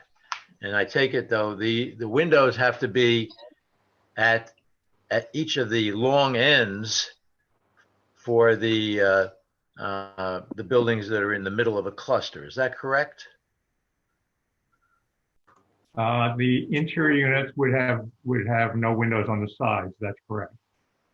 No windows on the sides for the interior ones, but you would have windows in the front and the back or something like that, whatever the code requires, right? Yes, I don't know about that specific portion of the building code, but we would certainly design it to meet all code requirements and egress requirements. Yeah, could you check that when you get a chance, please? Certainly. Just to make sure. That's all I have. Greg, Tom, any questions? Eldad, any questions? Yeah, in the drawing packet, Andy, yeah. There are two landscape plans. And I think that the attitude taken towards the street trees is a good one. You know, the approach, which is it seems as though that you are using different species for different parts of the site plan, different parts of the project. For instance, the courtyard or the cluster in the near the entry, that open space, I think it's got lindens. And the one which is further along Road A on the left has got plane trees, and in different sections you have different species of trees. And I think that's really good, because what it does is it helps break up the appearance of this really large project. And it is a project. We don't like to call them projects. We want to call them neighborhoods. And that device, I think, is one which helps break it up and make it seem less monolithic. I think that's a good thing. At some point, I think we ought to talk about the architecture again and the approach that that's being taken there. But with staying on the landscape for a minute, are these two drawings the extent of the landscape designs that you will be submitting to us for approval? The entire East Village is presented in two sheets. Yes, so it is they are the street trees and the exterior trees. The unit plantings will be done by Toll in coordination with the owners. So there may be some additional foundation planting done at the buildings that's not currently shown on the plan. So the only project trees, so to speak, project plantings, so to speak, are essentially the street trees. So otherwise, it's the understory shrubs, ground cover, flowering plants. All of that will be done essentially on a unit by unit basis. Will they be picking from a menu of materials? Yes, yes. We can't just pick everyone different. There'll be a palette presented which they can have some latitude to choose from. And are their zone of where they can do this is between the perimeter of the building and the roadway and the alleys? It's basically right along the base of the building. Just foundation planting. Right, right. All the planting on the slope to the east, along the roads, along the alleys is all done as part of the common planting scheme. But the only planting in that category you're showing are trees, I guess, and lawns. No, there are shrubs and shown in these areas here. Okay, I do see that. Would it be possible to get a portion of this? I don't know what it would be. Maybe it's the area to the south. It's near the entry, that one courtyard area, and sure. Yeah, right up in there, and to the right of that, maybe phase one, all of phase one, or in phase two, or portions of it, larger drawings so that we can see what the intent is there. Certainly. Because it's kind of hard to read at the scale, and I think it's critically important that this be paid attention to in a special way. And not that the Toll Brothers would do anything willfully improper or anything, but I do think that it's important for us to understand how that's going to work and what it will look like, because I do think there are better ways to do it, especially in support of the notion that we don't want this to look like a large project. We would rather find a way to break up sections of this development, I think, sections of this big development to have it sort of differing characters of some kind, and to have essentially sub-neighborhoods out of the overall plan. And the landscaping is one way in which that can be done, I think, in a very effective way. I think it's a great point, Tom. And that does get me back to the architecture. We had some great discussions earlier on when the Toll Brothers came in with their proposal for what the architectural treatment would be. And like in the landscape approach, there was a palette of materials that homeowners could pick from and have their home built accordingly. But it ended up being a mixture of, I think, 4 different materials. I think there was clapboard, there was stone, there was brick. Maybe it was just 3. Maybe there was some stucco in there also. But these different materials that would be applied in random ways to each building or each row house. And the overall effect was they all looked the same as a consequence. Even though there were slightly different arrangements of the palette, it all looked the same in the end. And it again was looking like one big project. And we got to a point where we said, well, maybe instead of saying that you have to have these 3 different materials, you can pick type A, type B, or type C. Let the homeowner decide whether he wants it to be all brick or whether he wants it to be all stone, or whatever the homeowner would like to have his particular home look like. I don't know if we ended up with a definitive answer on that one. I thought it was a great discussion, and Toll Brothers seemed to be amenable to going down that road and seeing what it would yield. Hey, Tom, it's James. So I think actually the end of that conversation, we may have come almost full circle. And I think you had made a comment like, you could make a really good using all stone and siding or something to that effect. Where we stand with that is we're open to whatever the board feels most comfortable with. We think we can be successful in designing more flexibility and more choice for the individual customer. We think we could be very successful in controlling how the materials are applied to suit kind of where the board is looking to go. So long as we have clear direction, we believe we'll have no problem executing. Well, that's great. Thank you. And now to sort of muddy the waters a little bit, I spent some time in London between the last time we had this conversation and today. And you probably are maybe familiar with some of the neighborhoods which are just north of Regent's Park, up in there off of Abbey Road, Camden and Hempstead and North Hempstead. And these areas have some of the best neighborhoods in London, and they were developed by developers. They weren't developed 93 units at a time or 91 units at a time. As you know, they were done the way these things are normally done in an urban environment, where the developer would come in and do like a 4-pack or a 6-pack or an 8-pack on a street, and then maybe a little bit later do another one, or another developer would come in.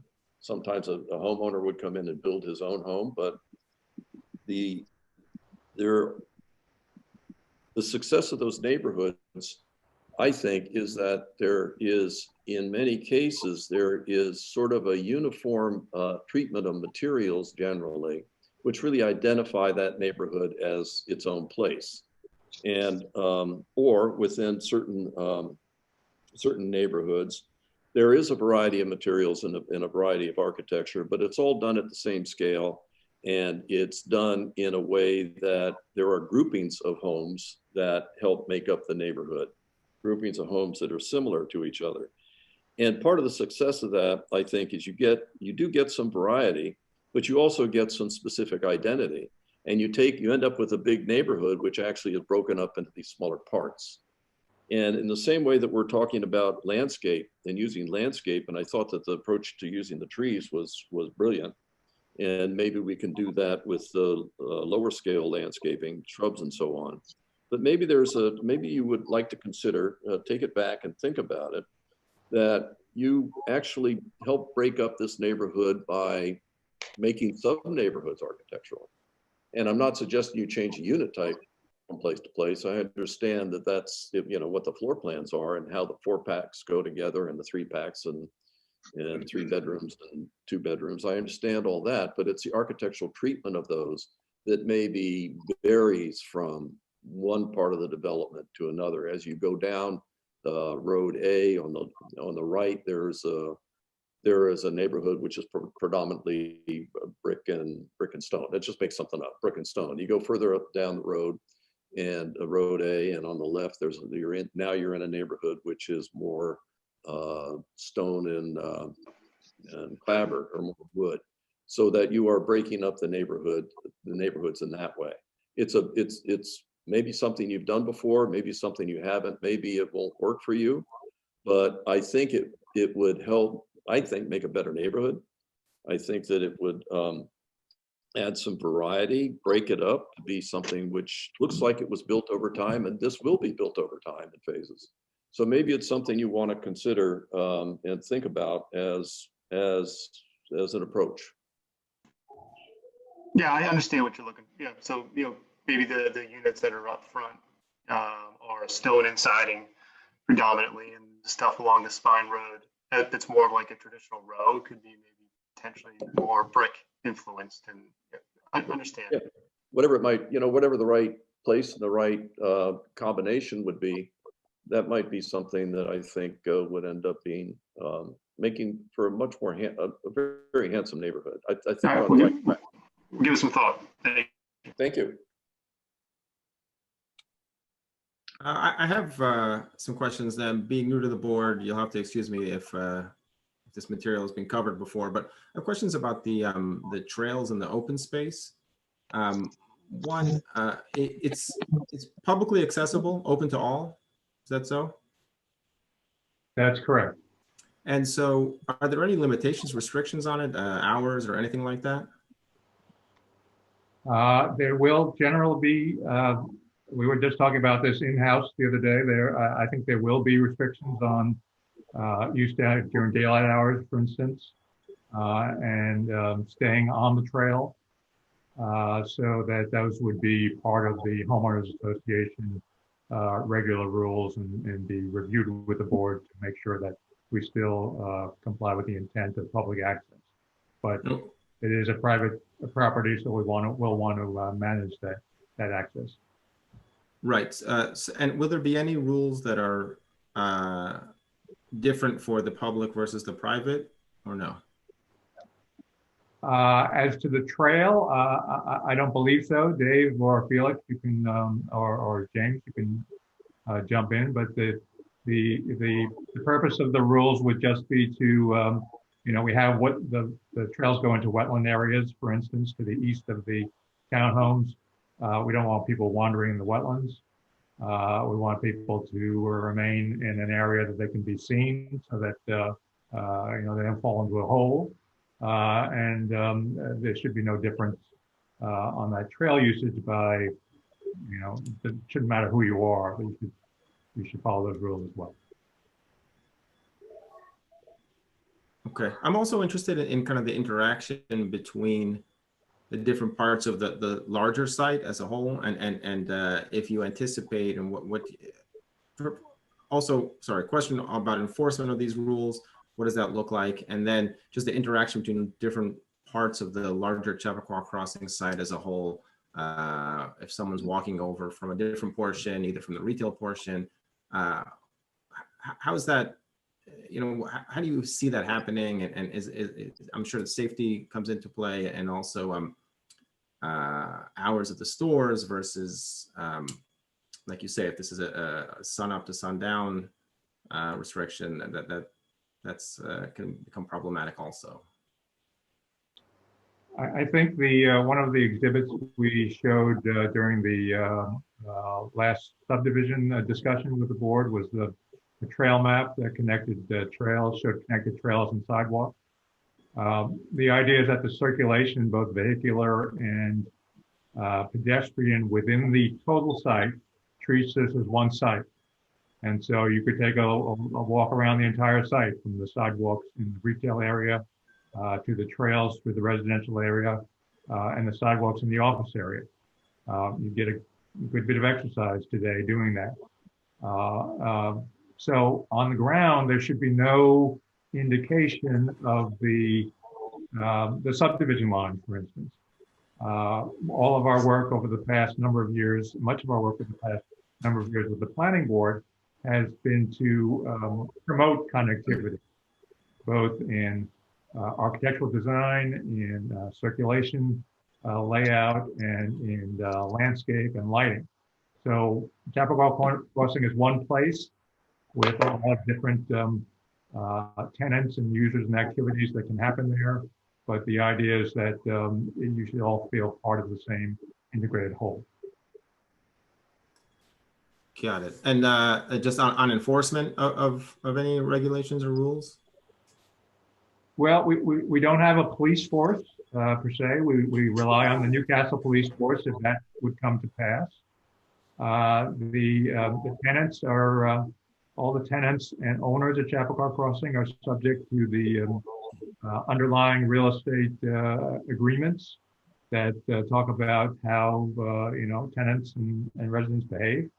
And we expect it to be in great part self-enforcing.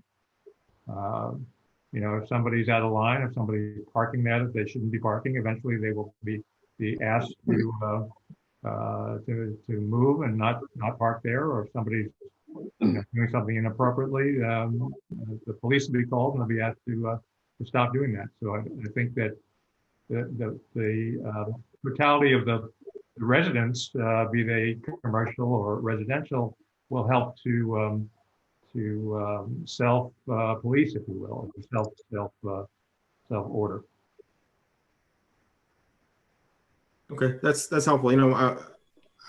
Part of my concern is just a feeling of differentiation between public and private, and I would want to make sure that tenants in these villages don't exert unnecessary ownership over what is publicly accessible. Okay, we understand that. Yes, and these would be residents, and these are ownership units in the East Village. Yep. That was a requirement of the town board that they all be simply owned. Eldad, I completely agree with that sentiment. And just some really, really quick ancient history here. When the proposal first came out to rezone for commercial development on the Reader's Digest property, there was a concerted effort by members of the planning board during that process to, instead of carving out a commercial retail parcel the way it ended up, and then subsequently carve out a separate residential parcel, our approach that we suggested and defended best we could was that instead it really ought to be done as a mixed use district. And as a consequence, these things could be better integrated with each other. I mean, you could have a town center surrounded by residential, for example. Town center is a strong word to use, but a commercial center, little town village center surrounded by residential, in which case these things would be self-resolved. Your concerns would be self-resolved because that's the way, towns function. And those demarcation lines are not so clear and not so important. And as hard as we tried, it turned out the other way. And since then, it's been a struggle to try and get at least the imagery of some kind of a main street, the function of some kind of a main street. There was a real battle with Whole Foods that Felix was has been very helpful in all of this. Felix in the battle with Whole Foods, try and get Whole Foods to give up that frontage of their parking lot so we get more shops on that side of Main Street, and they weren't willing to do it. To relocate their store so it'd be closer to Main Street and reorient it. We tried many different sketches and it never got there. And so as a consequence, these concerns now are looming in front of us, the ones you bring up. And I agree that that's something that you really don't want this residential neighborhood to feel like it's a gated community. And that's my fear. And I don't know. I mean, I think we've decided that there can't be any gates that you can close, you know, open and close. Right. That it needs to feel and will feel like a neighborhood that anybody can walk into. But that's why I wanted to drill down more into the details of the landscape and how that all works, and the relationship of the landscape actually inside this thing to the street landscape on the outside of it. Those things all, I think, all contribute to trying to make it feel like it's one place. And I think that's one of the next challenges in front of us. I agree with you. Thanks, Tom. I appreciate the history too. Yeah, you're welcome. Anyone else, anything? Any questions, issues? I had a couple of quick things, Andy. When I went through the various maps and plans, when you take a look at the loop road, and again, when we look at the wall, the reduced height of the wall, again, please give us the max height and the average heights. And it didn't seem like you were putting any kind of vegetative treatment on the eastern side of the loop road in front of the wall. Is that a change? Because at one point there was, but maybe you had to reconfigure things when you moved some of the buildings around. But if you could just, you don't have to answer now, but look at that and consider it. And again, I think we've talked about the treatment on the face of the wall, and that's going to be a natural stone at this point and not one of those artificial finishes that we've seen in other places along Route 117, et cetera. We talked about the loop. I think this really goes hand in glove with what Tom commented before, and that is the timing of the landscape plan as work progresses is very important. So that as part of the detail in terms of the landscaping plan, I think is important. Do we have a landscape maintenance plan for the retention areas? Because if we don't have that, though, they get to be looking very sloppy in fairly short order. Maybe that can be coordinated with Dennis and worked on.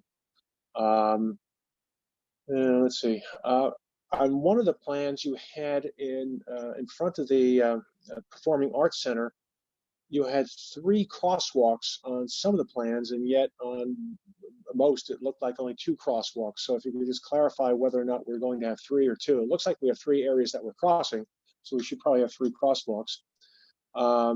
This is probably a detail for later, but in front of the handicap parking at the PAC, I didn't see any lighting shown in there, and clearly we have to have lighting in that parking lot for safety issues and other reasons. And it seems to me that in front of the PAC, on those crosswalks, we should have lighting, just for safety issues. And those are some minor details I had just wanted to offer for the next round, so that we try to get this picked up and done as quickly as possible. Thank you. We'll look into them. Great. Anyone else? Any issues or questions? If not, I just wanted to reiterate a couple of things, and talking with staff and council before. One thing that's important is, throughout the course of Bob Cioli's memo, there were a number of issues, and I'd like the board to weigh in on this, but there were a couple of, actually several of these conditions that the recommendation was that, well, we could condition this for approval until satisfied later on, and once building permits applied for. My sense is, again, that we have a number of issues here and they dovetail together. So my take on that, frankly, would be that we would really want to see these beforehand. And speaking for myself, I would be uncomfortable at this point really going along with Bob's recommendation. I know he's trying to accommodate you folks and get this moving along, but I think another way of getting this moving along is to make sure that we get these things in, see them in a coordinated fashion. I think, for example, if there's going to be some sort of change in stormwater or otherwise, it's going to have big impacts. Making sure that the geotechnical and the engineering of the wall is appropriate, meets all the requirements. If it doesn't, for some reason, I don't know how it wouldn't, but if for some reason there's kind of an issue there, I don't think I feel comfortable just leaving it to staff. I think it's policy issues. I think that the board really needs to be involved in those. So does anyone have any objections to that on the board? I talked to Bob. I didn't want to hurt his feelings in terms of his recommendation, and we normally follow those, but I just thought the totality of the number of issues, some are minor, and we've heard from council that they've already started to take care of these. They haven't seen the memo from Bob until just before the meeting. So obviously, out of fairness, they'll be working on this. But it seems to me that would be the appropriate route for us to pursue on this.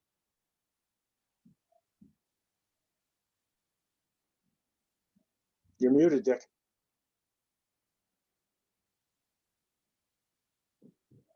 Ah, there you are. All right, thank you. Yeah, I think that there's some bundles that you could take and have everybody work on the applicant's team. We talked a little bit about the WIG, and it brings back memories of people with the H in there and from long ago. But the whole question of stormwater and everything it seems like it has a whole bunch of details that have to be fulfilled.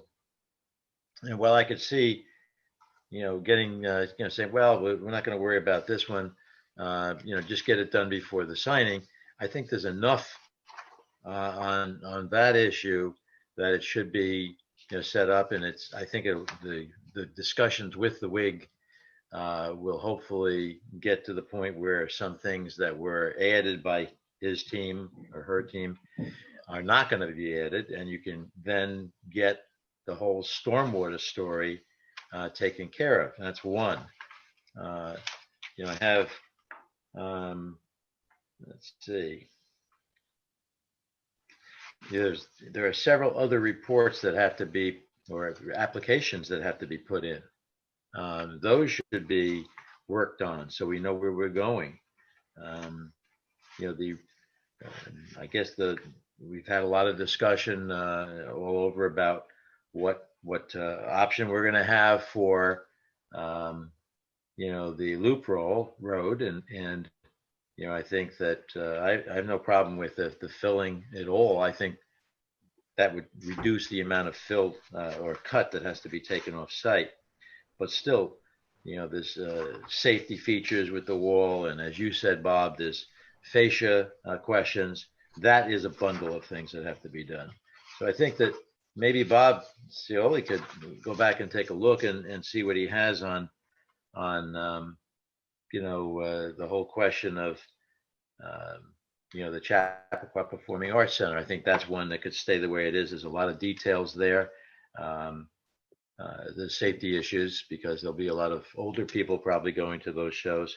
So I see, the stormwater, the loop road, whatever permitting has to be done for that, whatever has to be finished for, the Chappaqua Arts Center.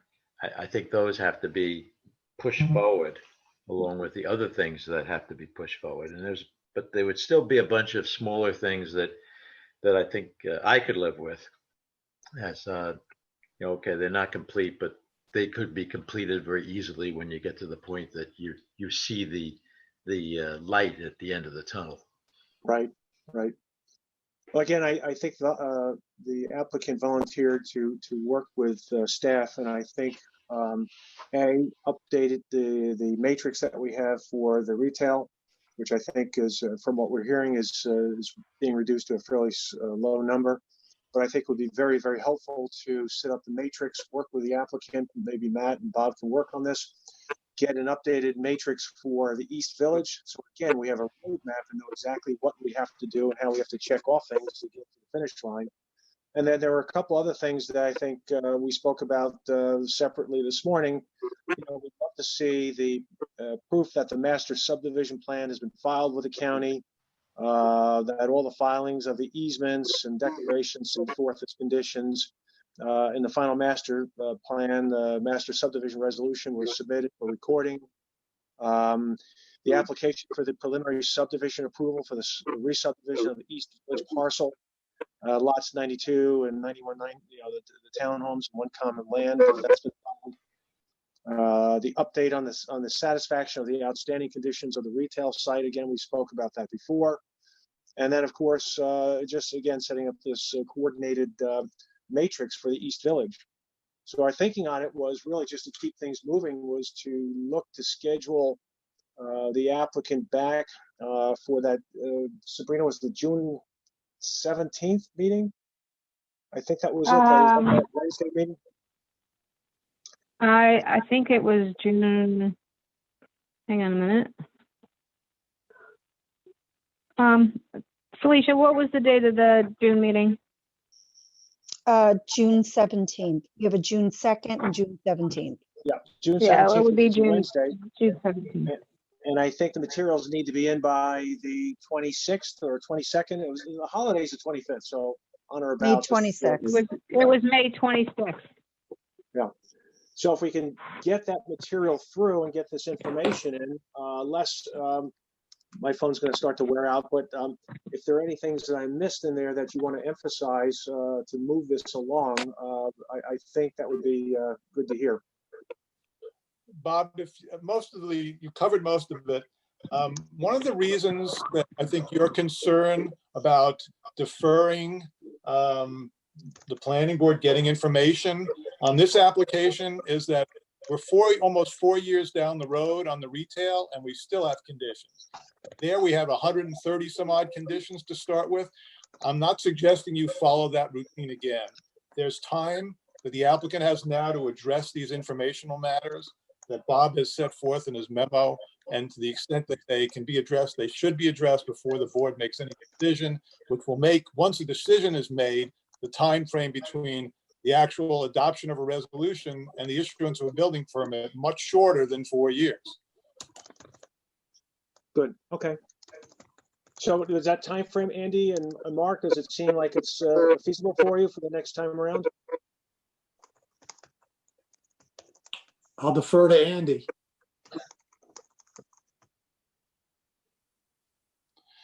Sorry. Well, Mark, there's a lot of legal issues there that have to be part of this submission. So it's a dual. Understood. Andy? Yes, we can get a lot of the material resolved. We're going to meet with Bob by Zoom in the interim and make sure we understand all of his comments, and we'll get back to you with a responses. Good. Okay. Fine. Anyone else, anything? If not, shall we see you then in about a month or so, and look forward to making some good progress. Thank you very much. Okay, thank you. Good night. Thank Yeah, you. Good night.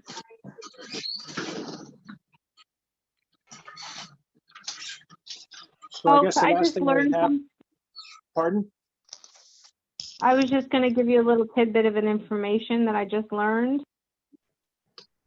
If you are muted and you press your space bar, you can unmute yourself. Let go of your space bar and you will be muted again. Ah, okay. Our next item is the minutes of April 7, 2020.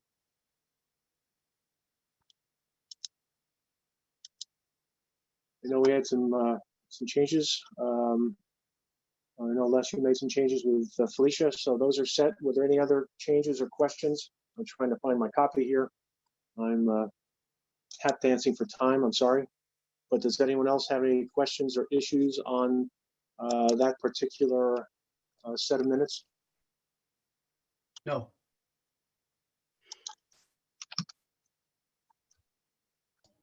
Okay.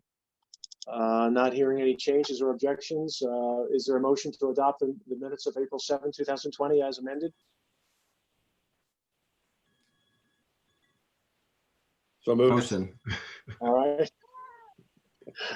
Wait, We don't really I have move some along, changes. do we? I don't know if anyone heard me. No. Can you hear me? Now, We got the visual though. Oh, I didn't get anything. Okay, Wait, Well, we what can- happened? I'm not quite sure. There are changes. Dick has changes to the April 7th minutes. Okay. Yeah. Dick, did you have changes? Yes. Oh, okay. We want to spend time on? I don't know how to get these to you. Felicia, I could send them to you. They're not crazy ones, but let's try it. Page 2, line 48. Okay. I would use are instead of is. Our common area. Yeah, instead of is, Okay.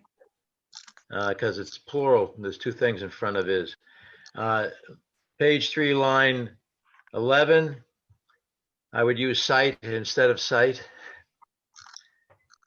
So get rid of the short one and put in the one with the G Got and the it. H. Yes. All right. Now at the end of line 11, going into 12, there is a let me see here how I word this. Oh yeah, that there is a safety problem. I would change it to, that there is a safety problem at the corner of Route 117 and Roaring Brook Road, instead of saying the safety problem. All right, that there is a safety problem at the corner of Route Route 117. 17 and Roaring Brook Road. Right. Okay. And then in the same on line 12, farther along, could you eliminate be looked into as and replace it with, just eliminate be looked, be looked Okay. into as. It's kind of clunky. I may have certainly said it that way. And then also where the word cars is, Yes.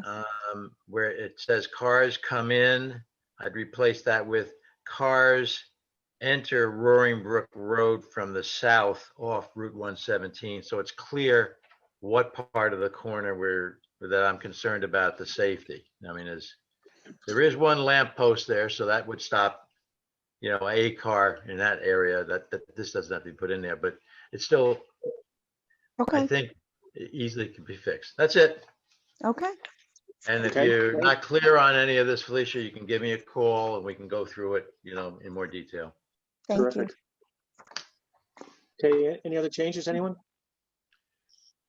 If not, is there a motion to adopt the minutes of April 7 as amended? So Motion. moved. Second, Second. all in favor?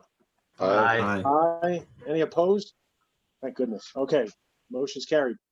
Okay, very good. Again, Les, thank you very much for your kind words, and thank you very, very much for your, well, I can't speak for all 32 years, but your many years of service.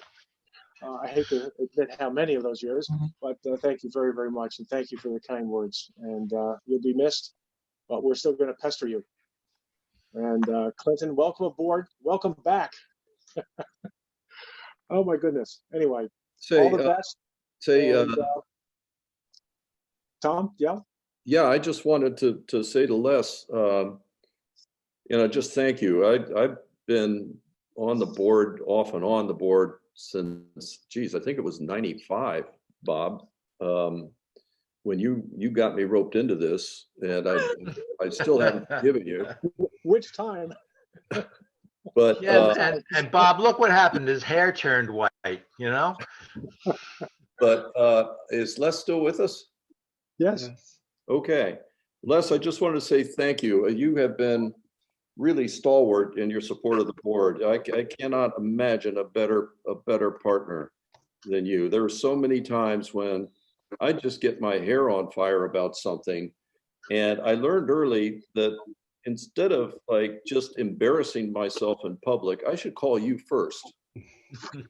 And I did often, and you were always there, and you were always the calm head and the sage advice that sort of kept me from just jumping off the ledge. And I really, really appreciate that. And you've been a true friend of the board, and a professional that we were very, very lucky to have. And I count you as one of my friends. And I think that I tell Clinton that he's got some big shoes to fill, but I think he already knows that. Tom, thank you very much. I will never forget those calls. They were the highlight of my days. So we worked through a lot of problems. It's part of the job, and I'm happy that you had the confidence in me to call. Well, they were his therapy sessions as much as anything. For both of us. Thank you again. Les, Dick, all I can say is I endorse everything that my other peers have said. And I just wish you and your family the best for what you want to do and when you want to do it, and with who you want to do it. Thank you. And hopefully you can do it soon. All right. Exactly. Be a nice change. Terrific. And we hope. Look like a wide variety of things to do, unfortunately. Great. And Clinton, welcome. Thank you. Thank you. I'm certainly excited to be here. It's not at all like Les described it. It'll be good to work with Tom, Bob, Rita again. And I'm looking forward to getting to know Elliot and Greg and Jennifer working with you. So it should be good. But Les, I don't know if it's like you described it. I just don't know if it is. Go to a few meetings, then you'll see. Well, for your sake, I hope not. Welcome back, Clinton. Yeah. Exactly. In any event, is there a motion to close the meeting? So moved. Second, all in favor? Bye. Aye. All right, folks, everyone be well, be safe, stay healthy.